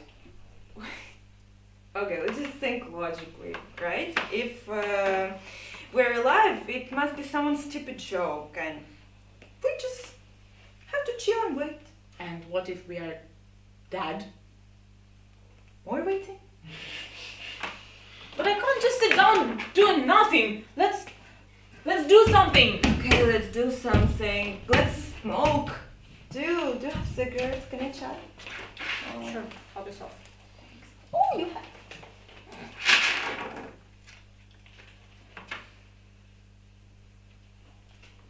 What's wrong? There will be a trial and smoking is a sin. Ah, okay. I have a feeling, just a feeling, you have already sinned quite a lot. It's just, it doesn't count now, so you can include in all the joys of life, death. Come on, one cigarette more or less shouldn't sway the balance. You should worry about something more serious. I don't know if you're a believer, say a prayer.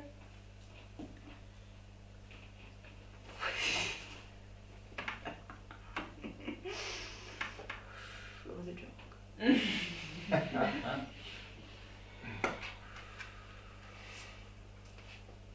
You know, it doesn't matter if you sincerely repent. Maybe there is a purgatory. They didn't come right away to give us a chance. It doesn't matter for me. I can see the point, repent or don't repent. I still end out there, being... I've been actually a stalker all my life. Got expelled from the institute, got married, got divorced, went wild, and it's okay for you. You worked. I believe from dawn to dusk, right? Lived with one man only and never cheated. What do you know? I should have done, at least it would have been better. Then what? Then what? Okay, don't tell if you don't want. Listen, can you take my confession? Like to a priest? Confession.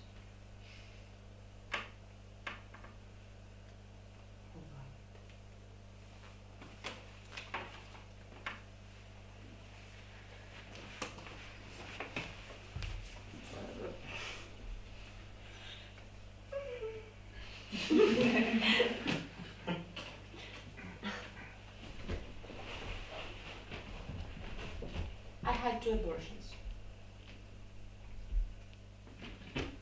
The first one when I was little, naive, just a casual fling.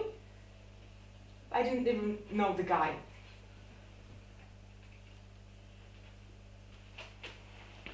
And the second? The second one when I was already married. We were dirt poor, rent in one room. I didn't want to bring a baby and then squalor. So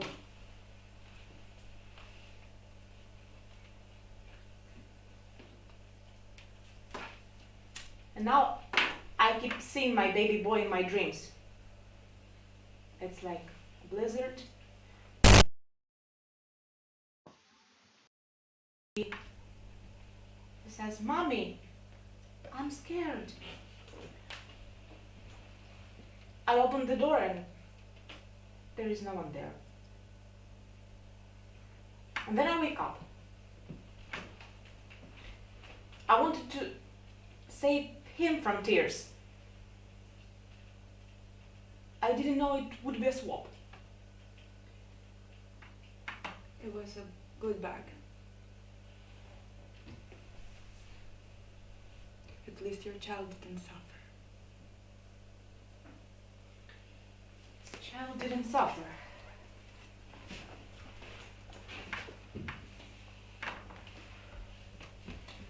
I just... When I was pregnant, my guy cheated on me. So I dumped him and he left. Like the character from Katerina Shevchenko.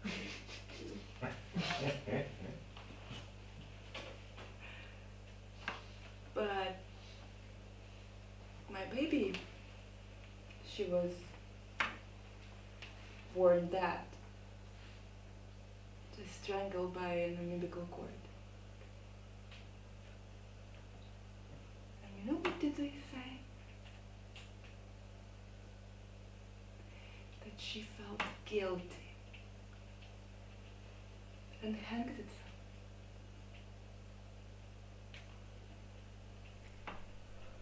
No. Many sins are forgiven for sufferings. Suffering makes all the things meaningless.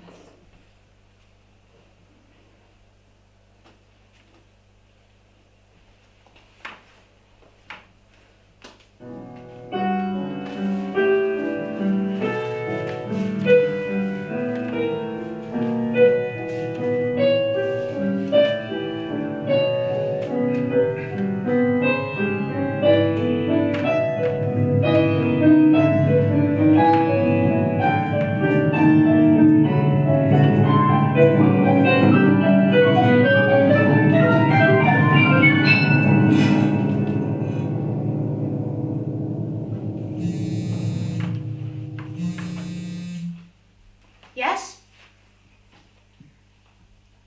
I'm listening. Yes? I just want...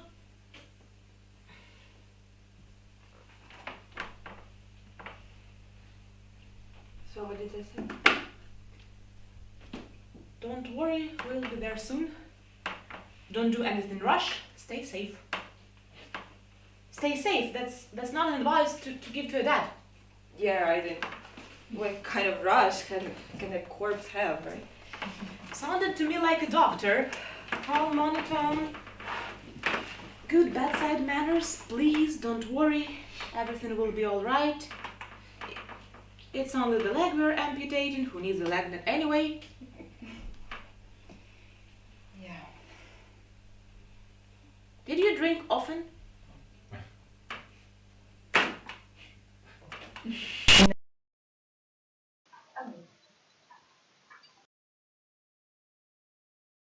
It was a real piece head. The shakes.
If dead ghost or corpse, if alive pistol, sober, born, loco, and neatly cascading flowcharts of choices thrown to us, salivating dogs like a bone kicked over with the meat of free will.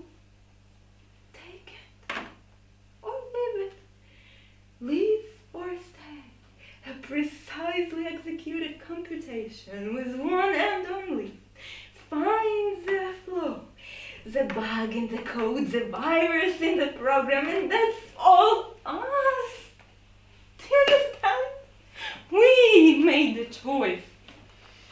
We made the choice. There is nothing below or above. It's just us. No one else is there. No one. And it's like the words are my words. My steps are my steps, my shadow is my shadow, and no one else is responsible for it, and we were waiting for them to open the door for us. And then they just passed by.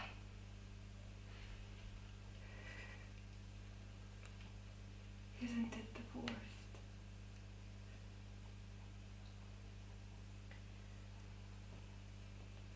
So what happened next?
And that was He Who Opens the Door, written by Neda Nezhdana, directed by Suresh Nampuri, and performed by Annabelle Ramirez and Helen Pisarenko. Yay!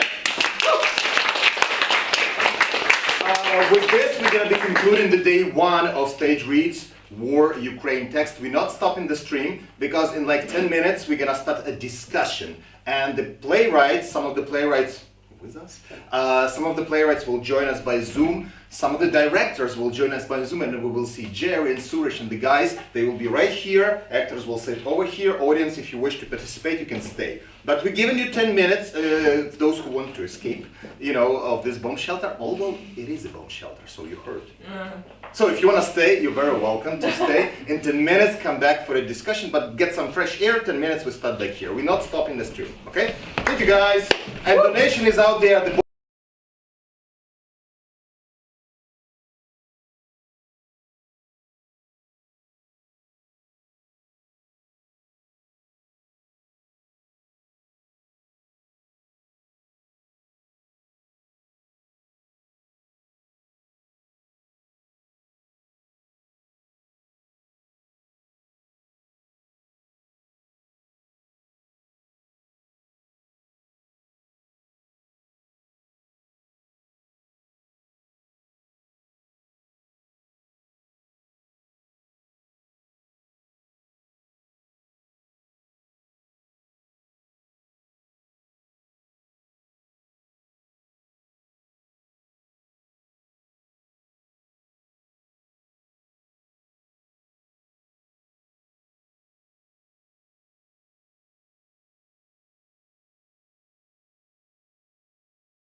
probably understand. Johan, that's how you look. Whoa. Okay. Jerry, oh my God, you're somewhere. All right, Jill, guys, I don't know. Okay, cool. So the way you would see your actors,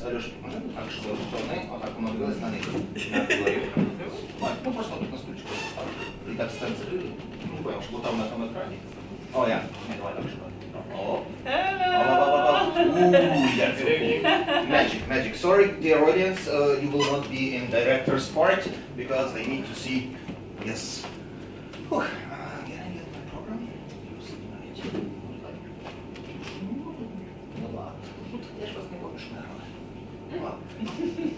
Okay. Yes. So, hello.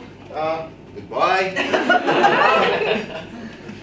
Yes, welcome to the discussion of stage readings, and for us it's probably as important as readings themselves because, well, sharing, thank you, that's what we did, because sharing the thoughts, sharing the impressions, bringing the new ideas, this is why we did all of that. Because again, these are the stage readings. The guys didn't learn the text. None of them. We got limited amount of time to stage it, really limited. And guys, the directors, you can probably support me on that. It was really, really challenging. Like, you know, seeing the actors from a small screen. So it is just the beginning. Maybe some of the stage reading will grow into the performance. Maybe not. Maybe some of the actors will cooperate with directors in future. We'll see. Maybe some of the new plays are coming. We shall see. This is just the first step, like everything in Ukraine. This is just the first step.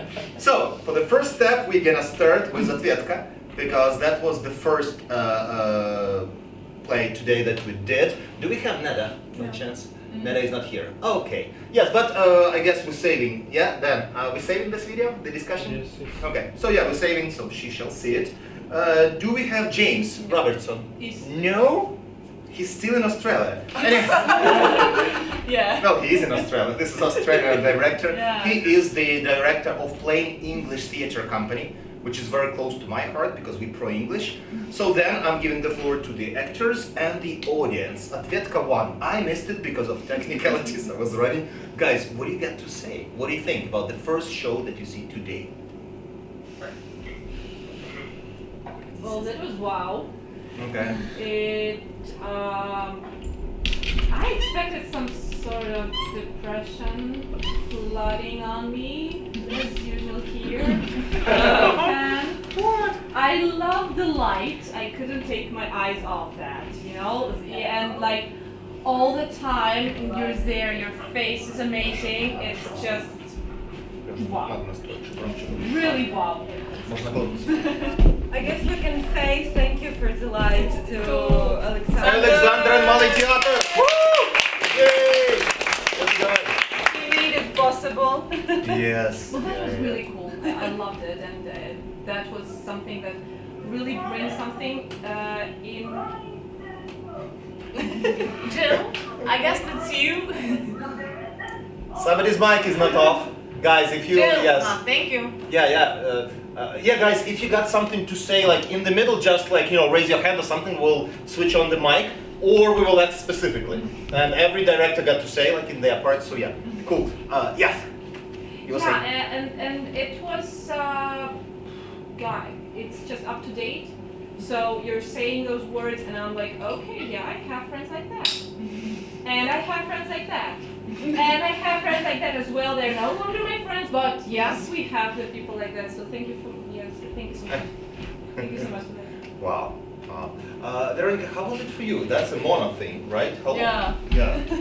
How was it for you to work on it? Well, it's my first work like this. Like I was taking part in the previous readings, but it was in collaborations. There were other people on the stage, but this is much more difficult. But I'm glad that Otvetka is the first and Pussycat is tomorrow, because now I know, because Pussycat is much more difficult and much longer. And this is very hard work. Seeing all the people, especially like very close to you, all these reactions, and you want to react as a human, your nature to react on the faces that you see, but I don't know. It's such a mixed feelings. I'm just still, you know, in it. You know, in what year the play was written? I guess it was somewhere in 2017, I guess. So yeah, it's not about the war that has happened, like it's not about the full-scale invasion, but there's still a lot of things that are still the same as 8 years ago, as 5 years ago, and now, because Neda Nezhdana is from the bus, I'm from the bus, and like all these words that she's put in the text, I really, you know, understand it. Not only from the perspective, because the perspective is different when you've been living in this for 8 years, and when you've been living in this for 4 months, it's very different. And I hope it shows, and I hope it was seen that it's not about it's not only about now. It's about this whole tedious and long process that is happening. That was happening. What about the tambourine? I heard quite a lot of tantaning from, you know, from behind. What did you do with that? It was this big drum. Okay. No, I just was beating the hell out of it. Okay.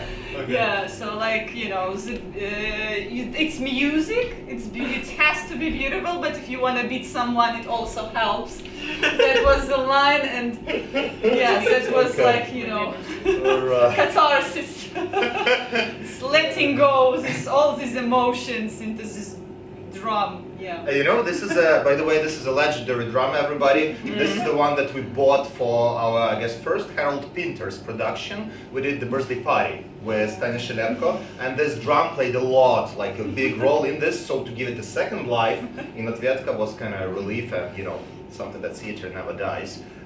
Yeah, really nice. Guys, those who watch us online, the directors, did you see the #1? Do you got anything to say about it, about Otvetka 1?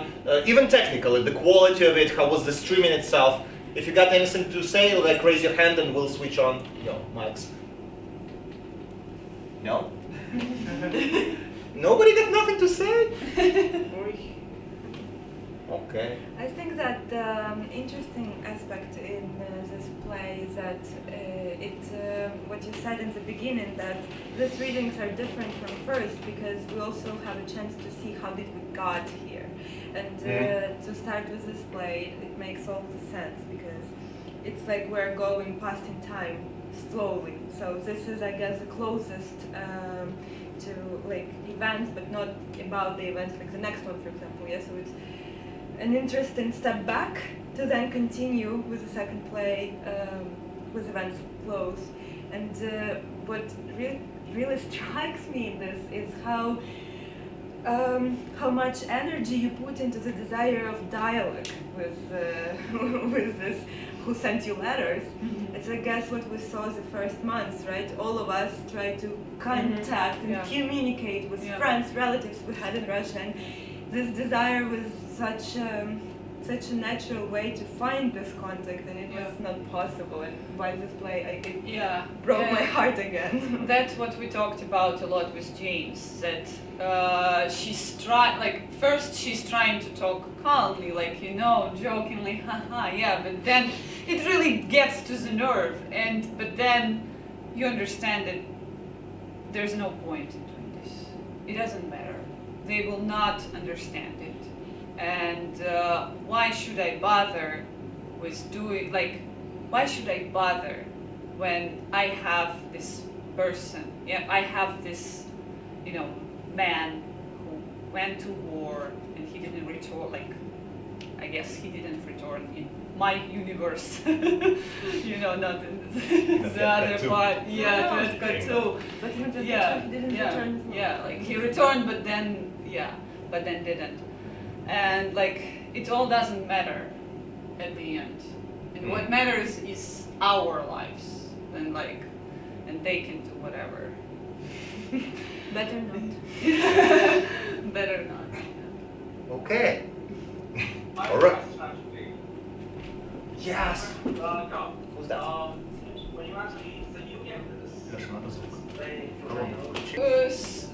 We're sorry. 1 second. We don't hear you very well. So. Give us a second. Yeah, We'll give put us the a speaker. second. Gosh.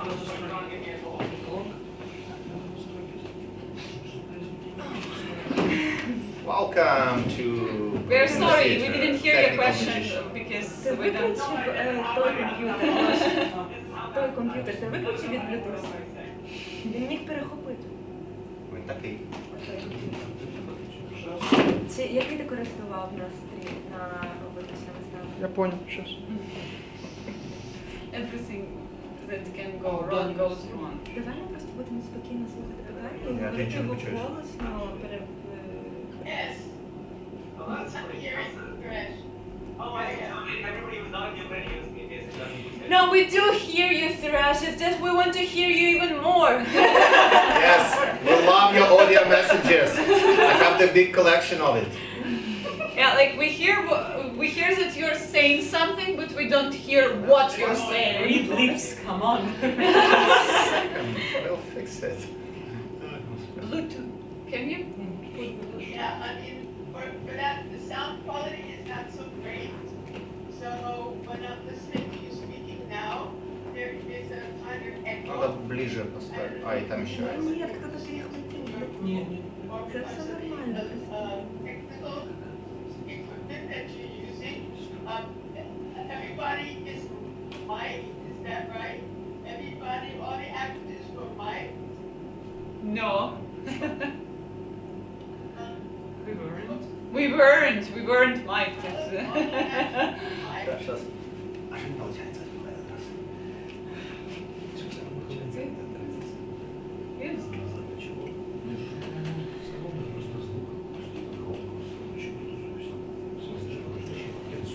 Можливо, ви маленький конкурс? Ай-яй-яй. I did it. Alex rocks. No, I didn't do anything. I just came closer. Okay, your question, Siraj. Yes. Did you hear my question? No. Siraj was first. You had a question first. Yeah. Are all the actors, are they mic'd? Are you wearing mics? No. No. No. Oh. Okay, Why? well that explains that. So the sound quality is a bit erratic. It comes and goes. You know, the sound goes in and out. It's as if there's a bit of an echo in the room. So that's one technical problem. Maybe when we're a little more advanced, we can get mics for the actors. I don't know. That depends on your finances, I suppose. But where is the central microphone then? It's the mic on the camera. It's this directed microphone that takes the video signal from the camera and the audio signal, and it's together with it. So that's probably the setting. Like I say, today everything that technically everything that should go wrong did go wrong. So that was a good challenge today. Yeah. Okay. Yeah. Well, that's why it made it a little difficult to hear properly what you were saying. I was struggling with that part of it. I was watching the acting I could see fine, but I was struggling to understand what people were saying because the sound was going in and out. Maybe that's also because of their English, no? Feedback. We will think how to improve next time. Thank you. Yes. Yeah. Sure. You're welcome. Suresh? I had a question, rather good, right. So, Veronika, you wrote this text, you went in, you had of course some native impressions, right, when you went into the text to start with. And then you worked with, is an Australian director, right? Yeah. You work with an Australian director? Right, so you go in and say, oh, so you understand this character, you clearly do, you have lots of ambient reasons to understand this character, and then you meet this chap from a completely different continent, like multiple time zones apart. Did he have an impression that was of this character when you worked with him finally? Did your impression of this particular character, who you think is kind of native, change? Since Alex said the purpose of this thing was to see what happens if you get foreigners in and tell a Ukrainian story, right? Yeah. So, how did your impression of this character change because you met a man who's closer to kangaroos than you?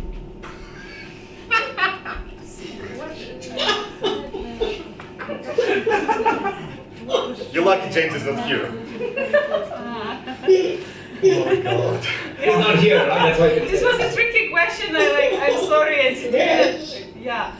But well, James was very sympathetic, and he was like he listened to me a lot about what's going on, and like I talked a lot about my story, about like my perception of things, and he was nothing but supportive, and he tried to understand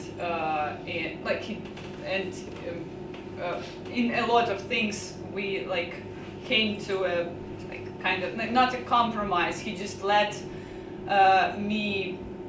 He gave me a lot of freedom in how to perform this character, and I'm very grateful for it. He was very understanding, and so I think he maybe learned. There was no point at which he had a point of view which basically you ended up saying, no, this is not how it works in real life, because this is different. There was no point where, like you said, you came to an understanding. Did the understanding come about because there was an initial challenge? I'm just curious. No, I don't really. Чи було щось, що він пропонував, чому ти сказала, No. Okay, harmonious, fine. Yes. Okay. Moving on, and we go into quite curious case in our universe, Marvel universe of stage readings, which, you know, John Friedman started. We continue. So it's like the first time we actually split the one play into two. And the reason for this was pretty simple. Last time we did the readings, like I say, they were written after 24th of February, which means they were really short. Because how do you write a full-scale play when there are bombs flying over your head? There's no way. Last time I personally directed a play that was 2 pages. Yeah, Igor Bilets wrote the play that's 2 pages, I directed it 2 pages, you know. This time we were working with the plays that were written before, which means playwrights were lucky enough to write. They had time to, you know, consider, to write for a long time, and Otvetka is a really big play. So when we started working this, we figured out that we cannot take it fully, and we decided to split it. James Robertson took first part, and second part went to Johan, right? Johan, you with us? It's not even full. Johan? He was. He was. I'm here. So tell us, how was it with you? How was it working on a play? How was it seeing it's done? How was it working on the second part? Slava, Kira, tell us. Everything. Oh, it was a wonderful experience for me. But since it took me so long to make a decision for what I would like to direct, we didn't have so much time. So basically, we kind of bid ourselves into this other thing we started with, and we were looking for something that was somewhere similar, and I knew that I wouldn't have the time to do the research I would have need to do to understand the original play of Neda, because it's too complex for me, or I'm too far away. So I asked her, I wrote her a mail and asked her if I could change the situation and make something different out of it, what would fit into a scheme we had before. This was, I wanted to stick with Slava and Kira, because there was kind of an understanding for what we wanted to do together before, but there wasn't a play that that offered the same situation we found. So I asked Neda if I could work on it the way we did. So, and then I asked Slava to take a look at the original text and decide or tell me what she would like to do, because it was clear that we couldn't do. So James said he wanted to do the first 6 pages, so there were like 14 left, and it was clear that we couldn't do 14 pages.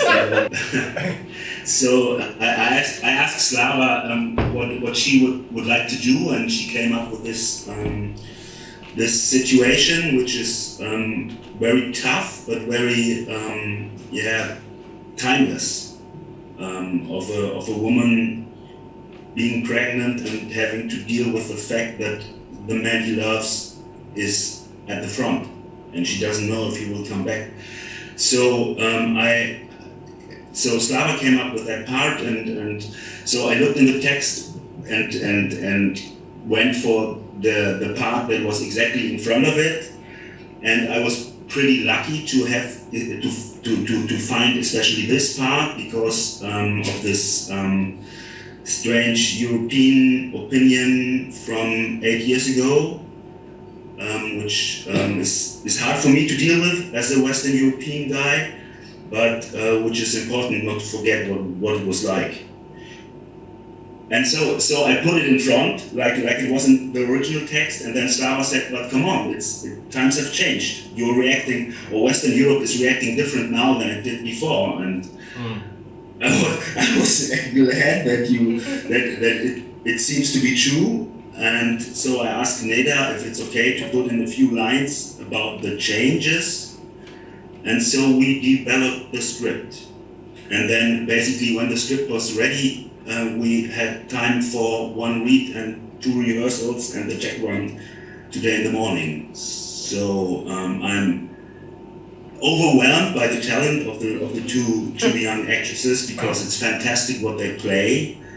I'm really, but I'm also overwhelmed by the trust they gave me, because as a director, I'm the one to describe them, how they look like, and they trusted me that they are looking good, because they are, and they are playing good, and I really appreciate this experience. It was wonderful. Wow. And Neda did agree to the changes in the text. Yeah, she did. This is big. This is big. Yeah. Okay, Slava, how was it for you? And where's Kira? I have 2 questions for you. Where's Kira and how was it for you? Kira has a headache, so she had to run. Well, it was really great. Nevertheless, that we had lack of time to prepare this performance. But first, unfortunately, Kira is not here, but I want to say that she's a great partner, because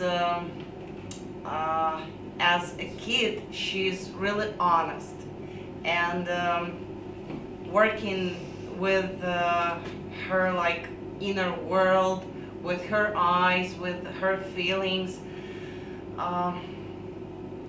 it's a little bit hard, because I thinking about all that like new generation that faced such terrible circumstances so early, but when I see how tender and how sweet she is, I really know that there is a hope, and we will overcome.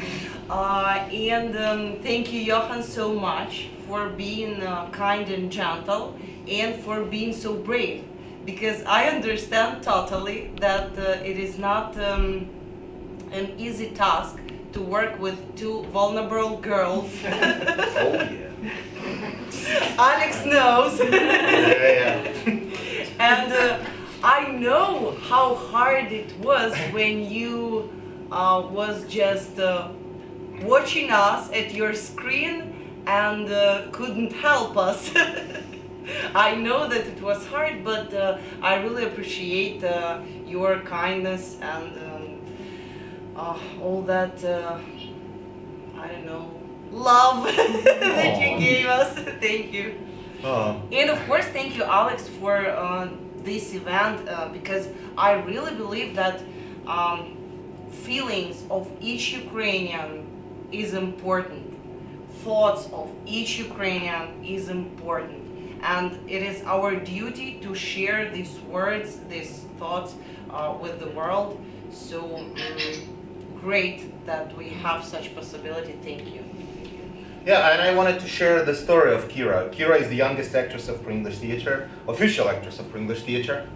Yeah, and she was with us. She acted in Ray Bradbury performance before the war, just before the war. We premiered it, I guess, in the beginning of February. We played this show 3 times, I guess. Then Kira has to spend 2 weeks in Chernihiv region in the beginning of full-scale invasion in a village with her mom, and then they managed to escape from Ukraine, and she spent like a couple months in Bulgaria as a refugee with her mom, dogs, you know, the family and stuff. And she and her mom, they were calling me every second week, Alex, can we get back to the theater? Kira Leo wants to be an actor. She wants to act in the theater. I'm like, there's no theater. It's a bomb shelter.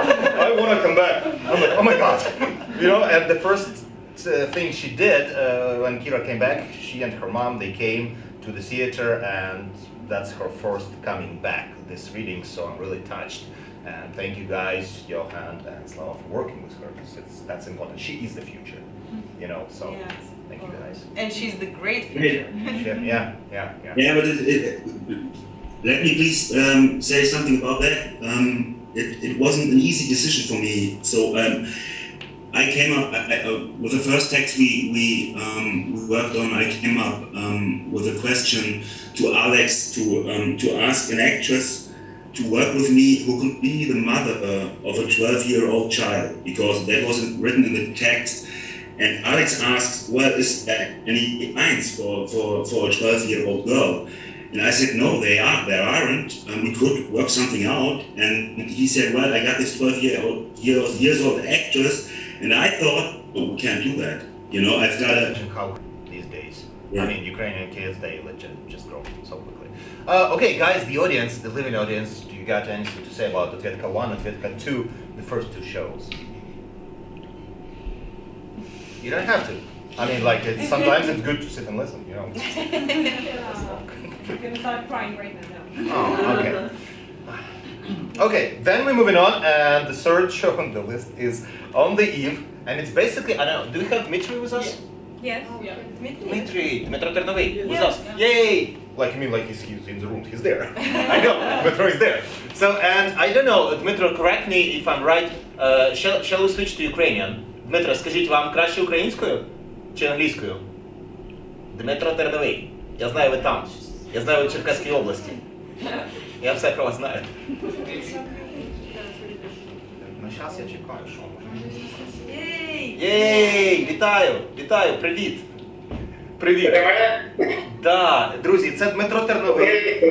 Українською, так. Так, добре, українською, and I will translate a little bit, because Dmitro doesn't speak English. So, я так розумію, Дмитре, що це у нас з вами дебют? Чи я щось путаю? Ви ставили цю виставу раніше, цей текст?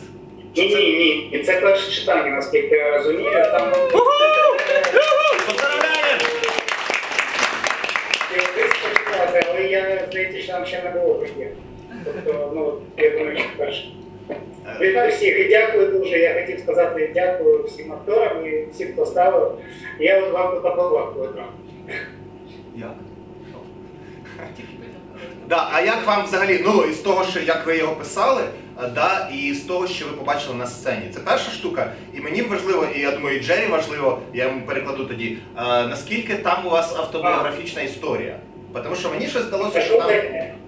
Я думаю, що ніколи історія на сцені не відповідає тому, що є в голові у драматурга, і ніколи історія на сцені не відповідає тому, що є в голові у режисера. І це тому мені було цікаво просто, і дійсно, тому що на це може подивитися іншими очима, і це, ну, мені було класно. Дякую. Правда, я отримав задоволення. Клас, ми раді. Давайте я трошки Джері перекладу. And over here we have Jerry Adeseva, the director who worked on the Eve, and we just spoke to Dmitro, the playwright, And what he says is like, it's actually the first time. Actually, this is the first stage reading of his play, so it's a premiere, a big deal. And he's immensely grateful, Jerry, for this opportunity. And the second thing that he says, like, it didn't come as he expected, and basically it never does. The way the playwright sees these things is never the way it happens on stage. But what he also says is that it never happens the way directors plans it in his head. It never goes on stage. So Jerry, what do you think? Did it go the way you saw it in your head originally? What do you think? Well, I do. Let me start by saying, I mean, this is an exciting opportunity for me, and I am very honored to have been part of this project.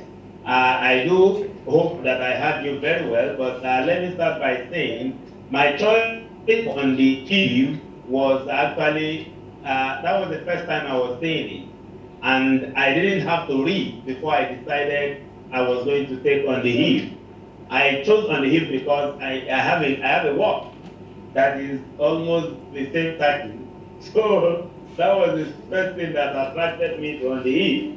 So I got back to say, I have a play that is titled On the Eve of February 28th. On the Eve, February 28th, that's the set of the day. When I saw On the Eve, that was the first point of attraction for me. So I got back to you to say, oh, I'd like to take.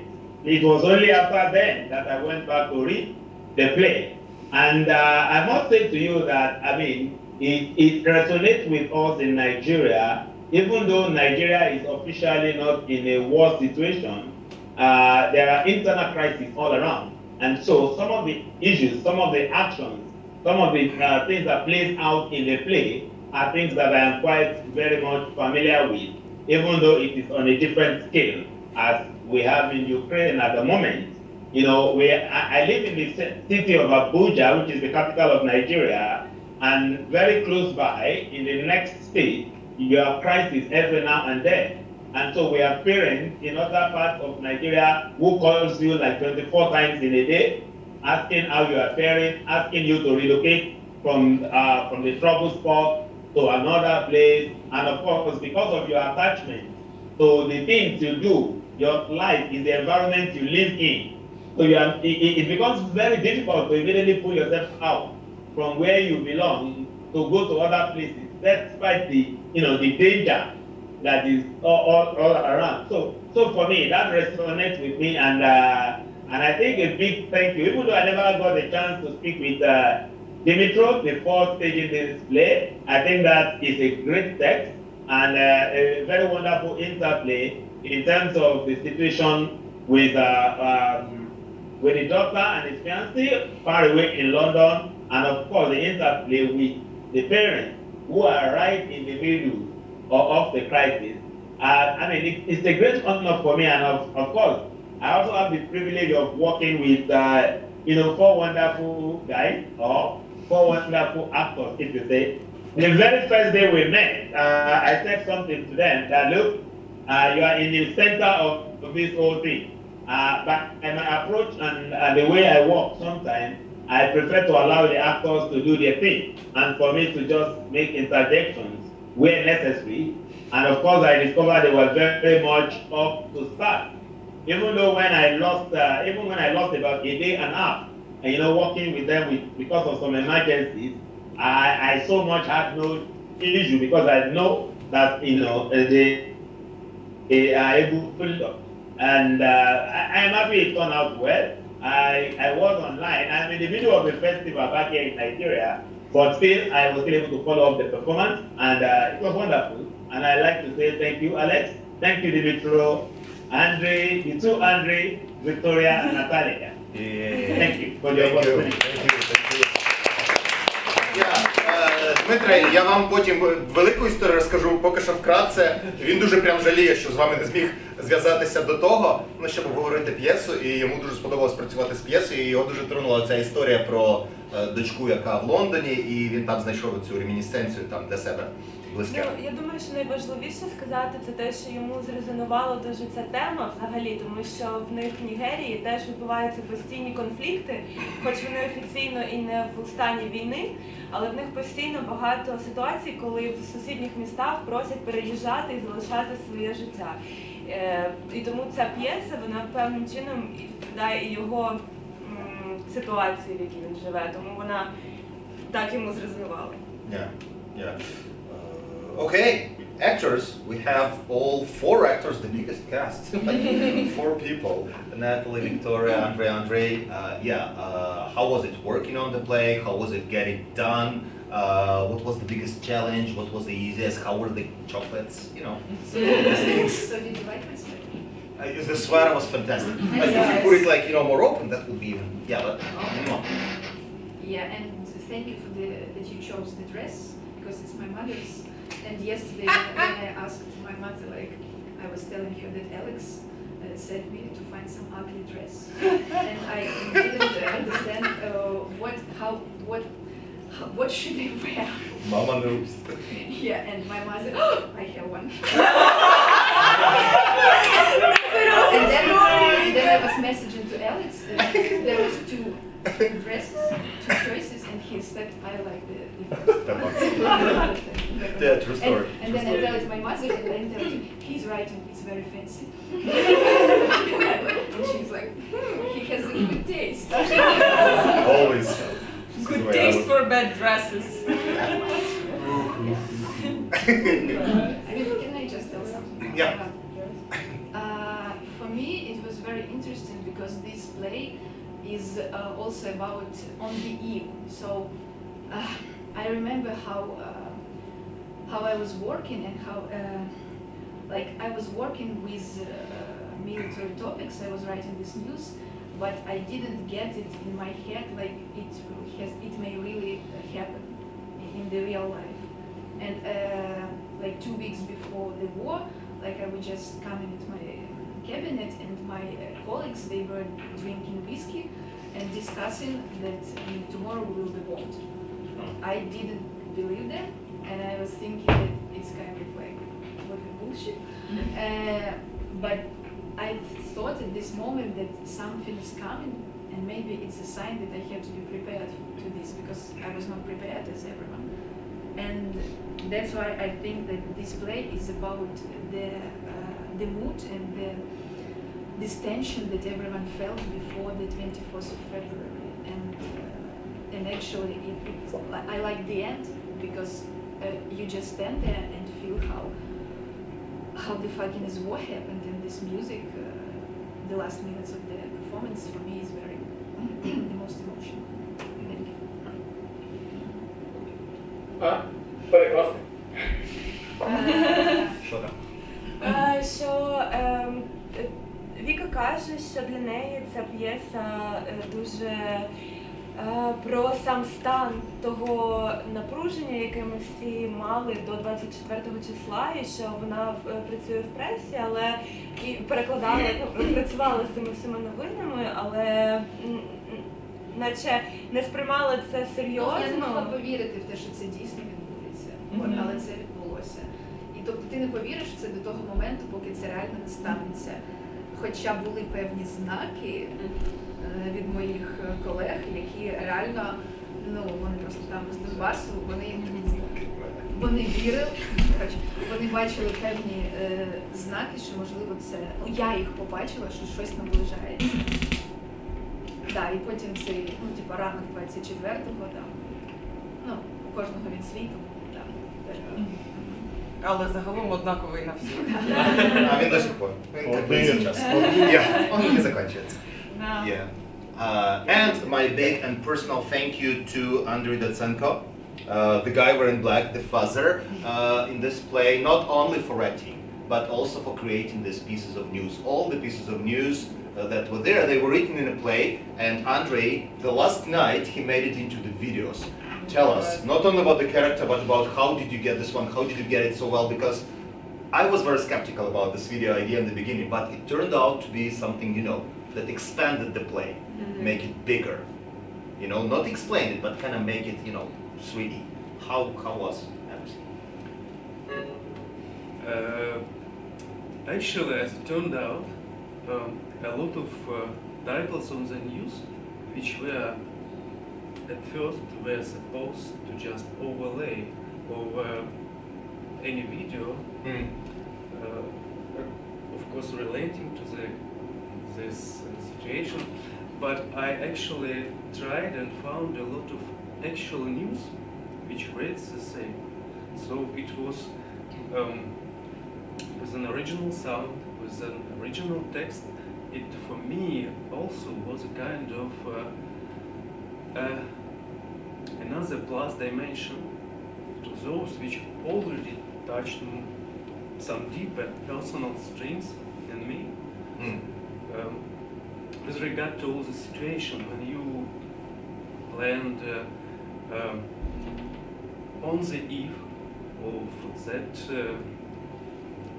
of the beginning of the war, when I also was in exactly the same situation which was written in the plays. When I was thinking about what I would do, how can I protect my relatives, what should I do, where. So for me, actually, it was like a dive deep into the situation. Very personal. It is personal for everybody, of course, but it really helped me to walk on it. It was actually my first acting in English. Congrats! Congratulations!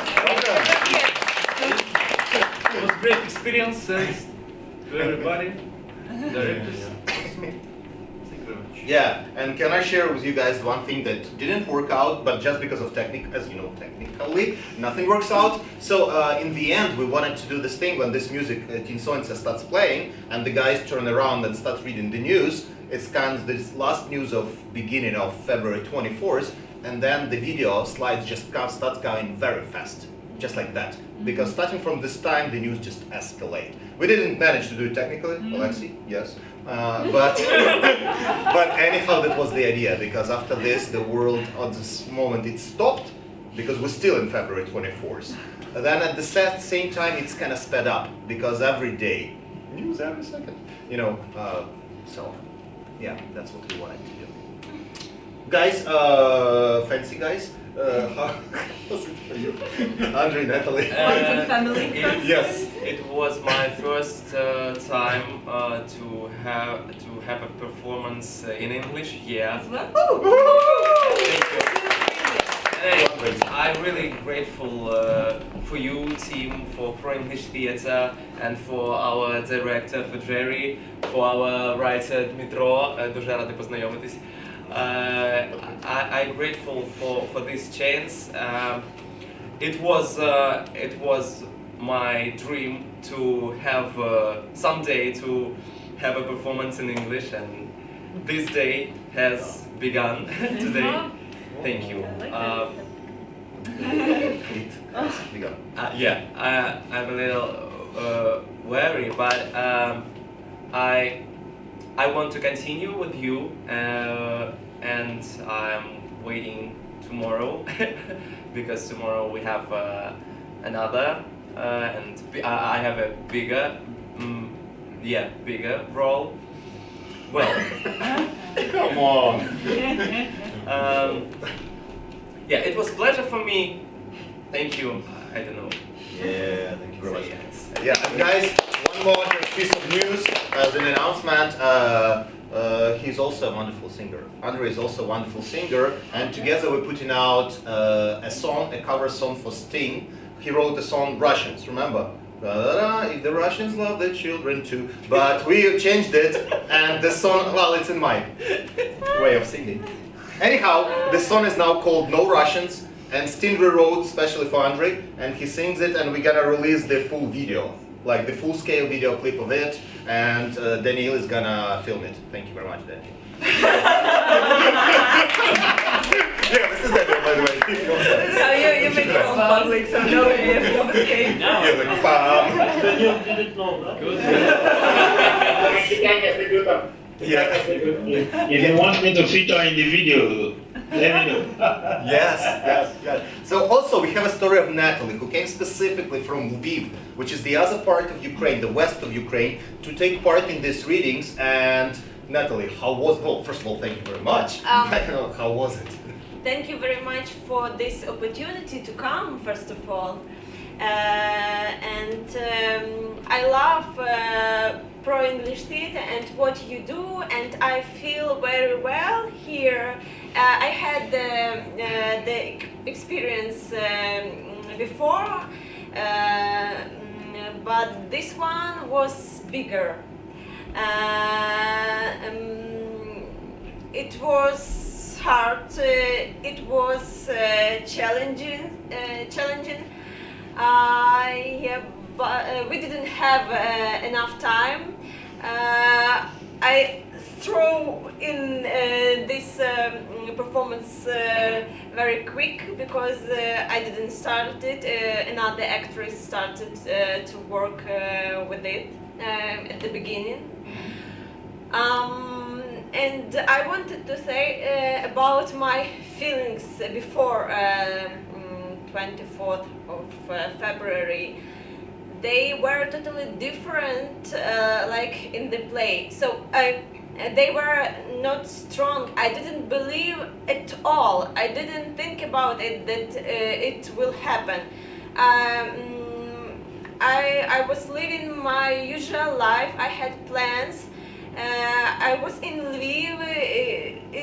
It didn't feel there maybe like that, but I heard from people something about that, and I was listening.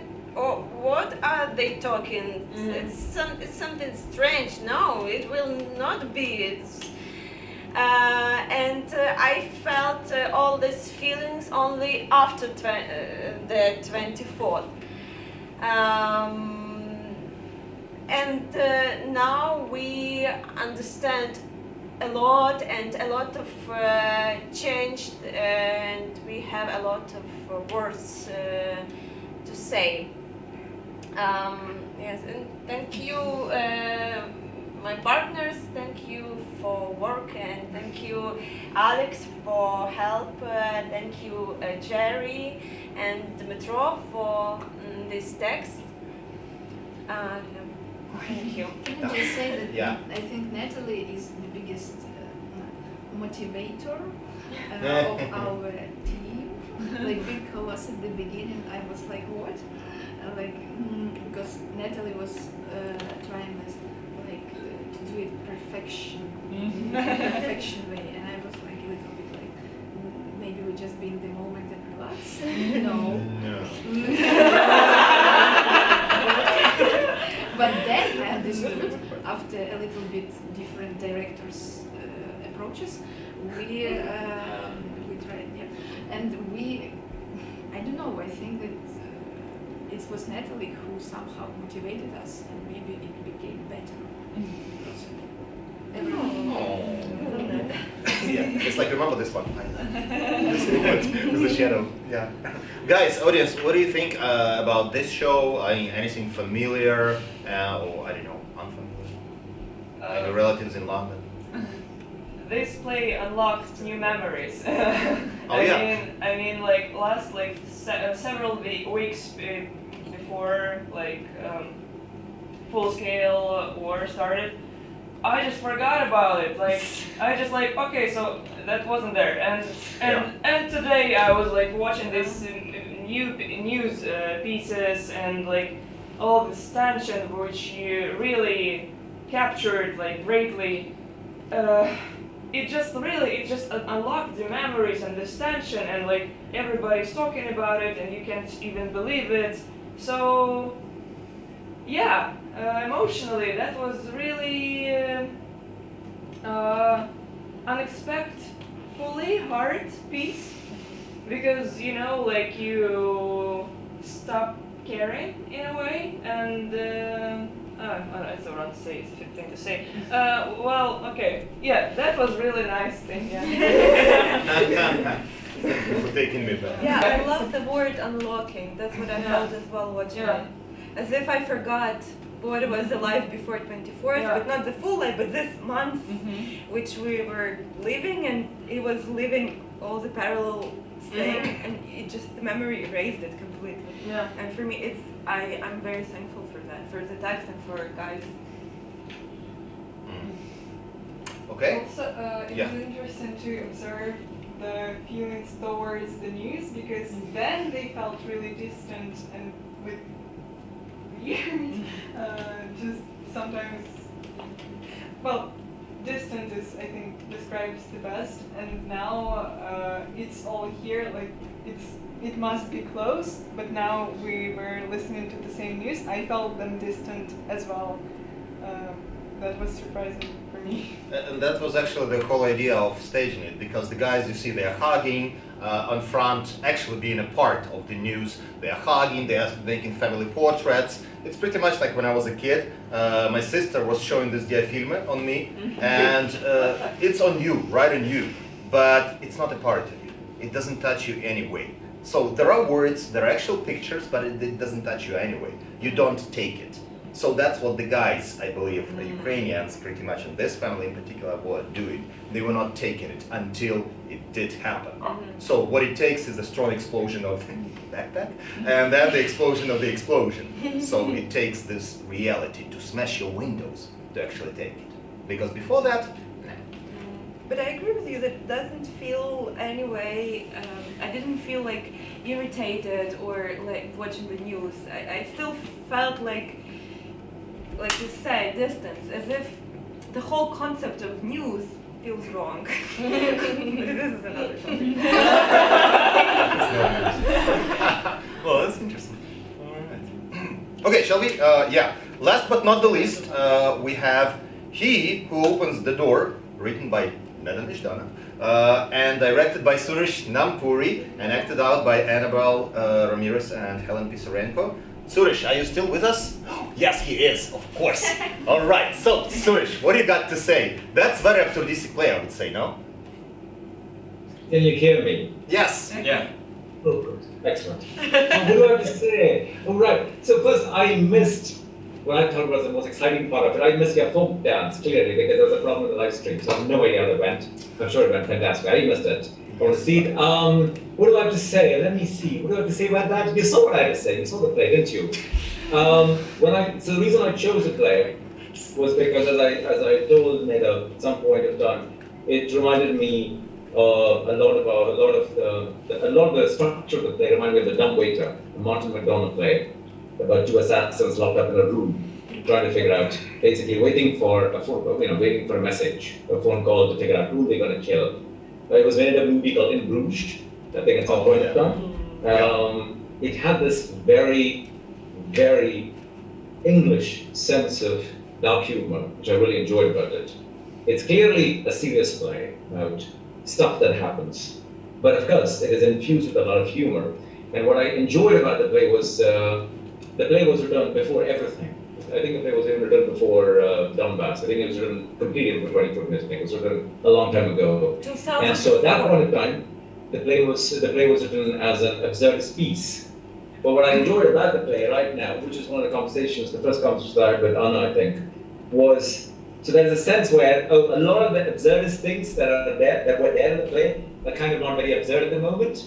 I mean, they just tend to happen. But here in the play, when she was writing it, which is really funny, I thought I would just stick to that for a moment, which is that there are two women, they have traumatic issues. The trauma is real life, it's psychological trauma based on their pregnancies and so on and so forth. And then they decide that because they're strapped in their little minds, because they've never actually come to terms with their decisions they took, their internal trauma manifests in the way they process information out. And then they basically make up all kinds of wonderful horrors to divert themselves. Now, the funny thing is, at the end of all of this, nothing has changed. Nothing has changed. Things are still the same. Things are still a disaster. I thought that was the precise point of the play. And I was telling Anna at some point, I said, see, this is universal. You could do it anywhere. This is so abstract. This is wonderful. And then we do the play here. And of course, like we were discussing in the morning, I thought this play was going to be abstract. I mean, two women, right, with abortion issues, how much more abstract could you get? Yeah, well, clearly, yeah, exactly. This was not a deliberate choice. And then, of course, later on you realize, oh, this is not abstract at all, this is fucking relevant, this is terrible, actually. Because no, but I enjoyed the fact that the play does something very interesting. It has a light touch. It doesn't go along and then start saying, okay, here are all your traumas. It takes two people with very universally identifiable traumas, interestingly, and then says, the trauma, the actual trauma, when I read the play, it was really funny. I understood the trauma in a very funny way. I mean, of course, I don't understand pregnancies, but I did understand the notion of the road not taken, the path not taken. There's a Portuguese word for it, it's called saudade. It's the sense of a longing for a future that could have been. And that's exactly what the play communicates. You don't need to be a woman just to understand that. You can be a man to get that, actually. And I thought that was very interesting because you are fundamentally asking at this point, once the bombs have stopped falling, for a moment you ask, how did we get here? Were there other futures that could have been had? I mean, there are so many other futures and so many other presents that have been destroyed because of this ridiculous scenario. And presumably there'll be time for that, presumably, not now. I mean, you're clearly in the middle of it. And I thought this play went to the heart of that moment, which is why I thought I did the play. Now, of course, that was the general plan, and then, of course, we had a week, and then we had 2 actors, and then we decided to kind of slightly adapt the play and put in pieces left, right, and center. So the 2 actresses had to kind of go around, take directions from a director who was changing the script every day on a Google Drive, which was great fun for them, I mean, clearly. And they took it very well. They took it extremely well. I was very impressed, actually. I was really impressed with the fact that they would keep doing this, and I'd say, no, that line is yesterday. We just changed that line right now to something completely different, including changing the lines, like literally changing the whole scene, like literally in the last rehearsal. They were perfectly happy. I was very impressed. They did a fantastic job. Yes, thank you. Suresh, you know what the fun part of it is? That while the girls were performing, in the middle of their performance, the air sirens went off. They did go off in Kiev, and normally in our theater bomb shelter, you wouldn't hear it. In this room, you wouldn't hear it. But today, I don't know why, it was very audible in this performance room. And the feeling I had, like, for the girls, keep talking, keep acting, so I don't hear the sirens. But they, because of your direction, they managed to keep very good long pauses. And then we're like, oh my God. So that created this, again, the word when reality clashes with the previous, the past, so it created something very special for me personally today. Thanks to our sirens and the guys. Yes, and Neda. Yeah, so that's what I got to say. And also we have 2 very philosophical actresses who always, yes, how was it for you guys? Actually, how was it for me? I'm still thinking about it. How was it? Thank you, Suresh, for changing the script every day. That's what I actually liked about it. You can see the trauma come through, right? I'm actually not kidding, because I took the script when I read it first. I was like, okay, there are a lot of things that I want to change, and that's why I want to work with it. We discussed that with Annabelle, and you actually did change quite a lot of things that, I'm grateful for. So that's a cool experience, yeah. Pretty much it, what I have to say for now. You just told me that the first time I met you. I thought I was being nice. I was like, okay, I'll change it only later on, second or third one. Once I got adapted. Oh, fine, I would have started changing the first day then. Hey, for 2 extremely talkative people, it's impossible to do that. I know, especially because there's an internet time delay. Yeah, I know. So that's why I did it. Okay. First of all, really, thank you for this experience. It's a very, fulfilling one, because for me the whole choice of the play was based on when I read it the first time and I saw the year, like 2004, and this last monologue of Vika when she says, the worst thing you can do is to give people choice, and I was like, that's it. That's how we got here. Because even if in 2004 it was an issue, it continued to be an issue that was not solved, and people are still not having responsibilities, and so on and so on. And I was like, I want to talk about this. personally me, and that's when we started to speak with Suresh. And what was interesting for me, because I saw this play from my perspective, and Suresh showed me this universal perspective of this play, and we had very interesting dialogues about this, how to find this middle point when it's still talking about us, but it's comprehensible for everyone in any moment of time and place. And I'm still kind of I don't know, impressed by how the text, which was written in 2004, corresponds to our current situations. And even like today in the morning, you all heard about the news of abortion, and we talk about this, and again, it's like it's still so fresh, and it has almost 20 years. And for me, this is the shock of, but at the same time, I'm reassured that art, which is done good, it's absolutely timeless, and it's sad at the same time, but it's very, cool, and I'm grateful for this opportunity, and thank you. Thank you. And I have to say this just to add to what she said. So most of the conversations we had, the philosophical conversations we had about this, the one you said, they were never in the rehearsal room. Clearly, they were all voicemails. I'm sure, Alex, you understand. I love voicemails. Yeah, you do. There are multiple voicemails back and forth. Lena decided not to respond at all. Too much. It's a disaster. We kept on talking, but I did listen to the instructions, though. Okay. Sorry, what? I did listen to the instructions sent to I know, I Vaya. did use instruction. Yeah, you said yes. I'm not speaking of the first page. But part of the conversation was because Anna came in with very specific information. Like she said, "Oh, look, here are all the things I think were interesting milestones in Ukrainian history, for example." And she talked about the Orange Revolution and so on and so forth, which is great. It was a nice history lesson.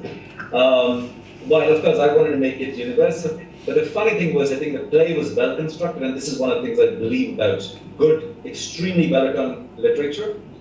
When you say it's universal, it's not just like a philosophical sentence, it's really like music. So we had this exercise where I asked Anna to pick out all the interesting pieces, the moments in the play which she thought corresponded to specific political realities in Ukraine, which she felt, as a native, made sense. But those were precisely the points that I always thought were interesting, not because I knew anything about Ukraine, but because the play precisely was constructed. So it was an interesting exercise where she marked all the lines, but then there were all the lines I already marked too, but for completely different reasons, which is what we mean by saying the play talks. It really, really, really, really talks. And one of the things I must say that helped me is whenever I do a play or something else, I start with music generally. And in this case, I wanted, so I have a musician I work with, Iris Virgilio, who works with Joint National Theatre. So she composed original music for this piece. Wow, I didn't know that. Cool. Oh, yes. Right. So that's her music, basically. And I think the way we discussed this was, we talked about the road not taken. She's Portuguese. So it was very clean.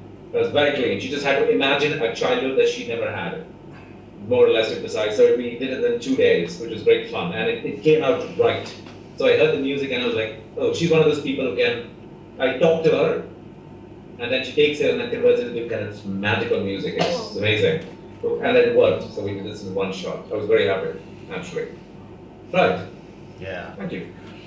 Thank you very much, everyone. And this is something very interesting that I'd like to conclude today's discussion. If anybody got anything to say, raise your hands, because I'm about to conclude. We're all Ukrainians right now. We're thinking we are in our unique and individual pain, and in something that never has happened. It has. It has been in Africa, it has been in Serbia, it has been in the world. War is not a unique thing. It's sadly a repetitive thing. To be in it in the 21st century is kind of, it's new, but it has been there. So pretty much because of this, the art allows us to see and understand the reasons. And I'm super not happy for the reason we put in these reads, but I understand the importance of it. This idea of understanding why it happened like this 8 years before, the years before this 8 years, allows us to see the situation with a new angle. not only through the constant everyday pain we live in, but through the experience, let's say generations, meaning a war, before. And exactly because of this, in half a month, 16th of July, ProEnglish Theatre is reading Aeschylus. We're reading the Greek tragedy, Suppliants, Aeschylus, about the refugees, about the violence and stuff, and we're doing it together with the Theatre of War from New York, who has been reading Greek tragedies only. And they've been reading it in support of countries in danger. And right now they're organizing the special event for Ukraine. And they're reading Aeschylus and we are their partner. So it's like we supply for Suppliants. For this play we provide the actors and we read it together with them against Arnold Schwarzenegger. That's it is a big deal because he is a good actor and an important figure and ex-governor of California. Well, he's a great guy and he's my hero of childhood. Hey, anyways, that's not important. What I wanted to say, like bringing it on universal level, taking your personal pain and make it universal, that's probably what playwrights are doing all the time, because anyhow you build it on some personal stories and then you make it universal. That's what actors do. Remember these discussions we had, these people don't do it this way. Yes, people don't, but the generations do, the symbols do. And that's what's very interesting for us and for me personally to explore. And that's what we're gonna explore tomorrow, because tomorrow we're gonna second round of stage reading, War Ukraine Texts 2.0. And we're gonna, at 4 o'clock Kiev time, we're gonna watch Give Me a Taste of Sun, written by Alexander Vitor, directed by Jill Navarre from India. She's still here with a great cast of actors. Not here, but anyhow. Then we're gonna watch Pussycat in Memory of Darkness, written by Neda Nezhdana, directed by Amy Todorov from USA, and Veronika Streltsova, monopoly number 2. And we're gonna finish with Reopening or Rediscovery, which we'll discuss tomorrow, the proper naming for it, written by Volodymyr Serduk with us, and I hope you will be with us tomorrow. Yes, and directed by Madeline Bongard from Switzerland, and guys, that's gonna be like very physical and very magical. So stay tuned. Thank you for being with us. If you feel like donating for us, this is your last chance. And glory to Ukraine. And thank you. Thank you, everyone.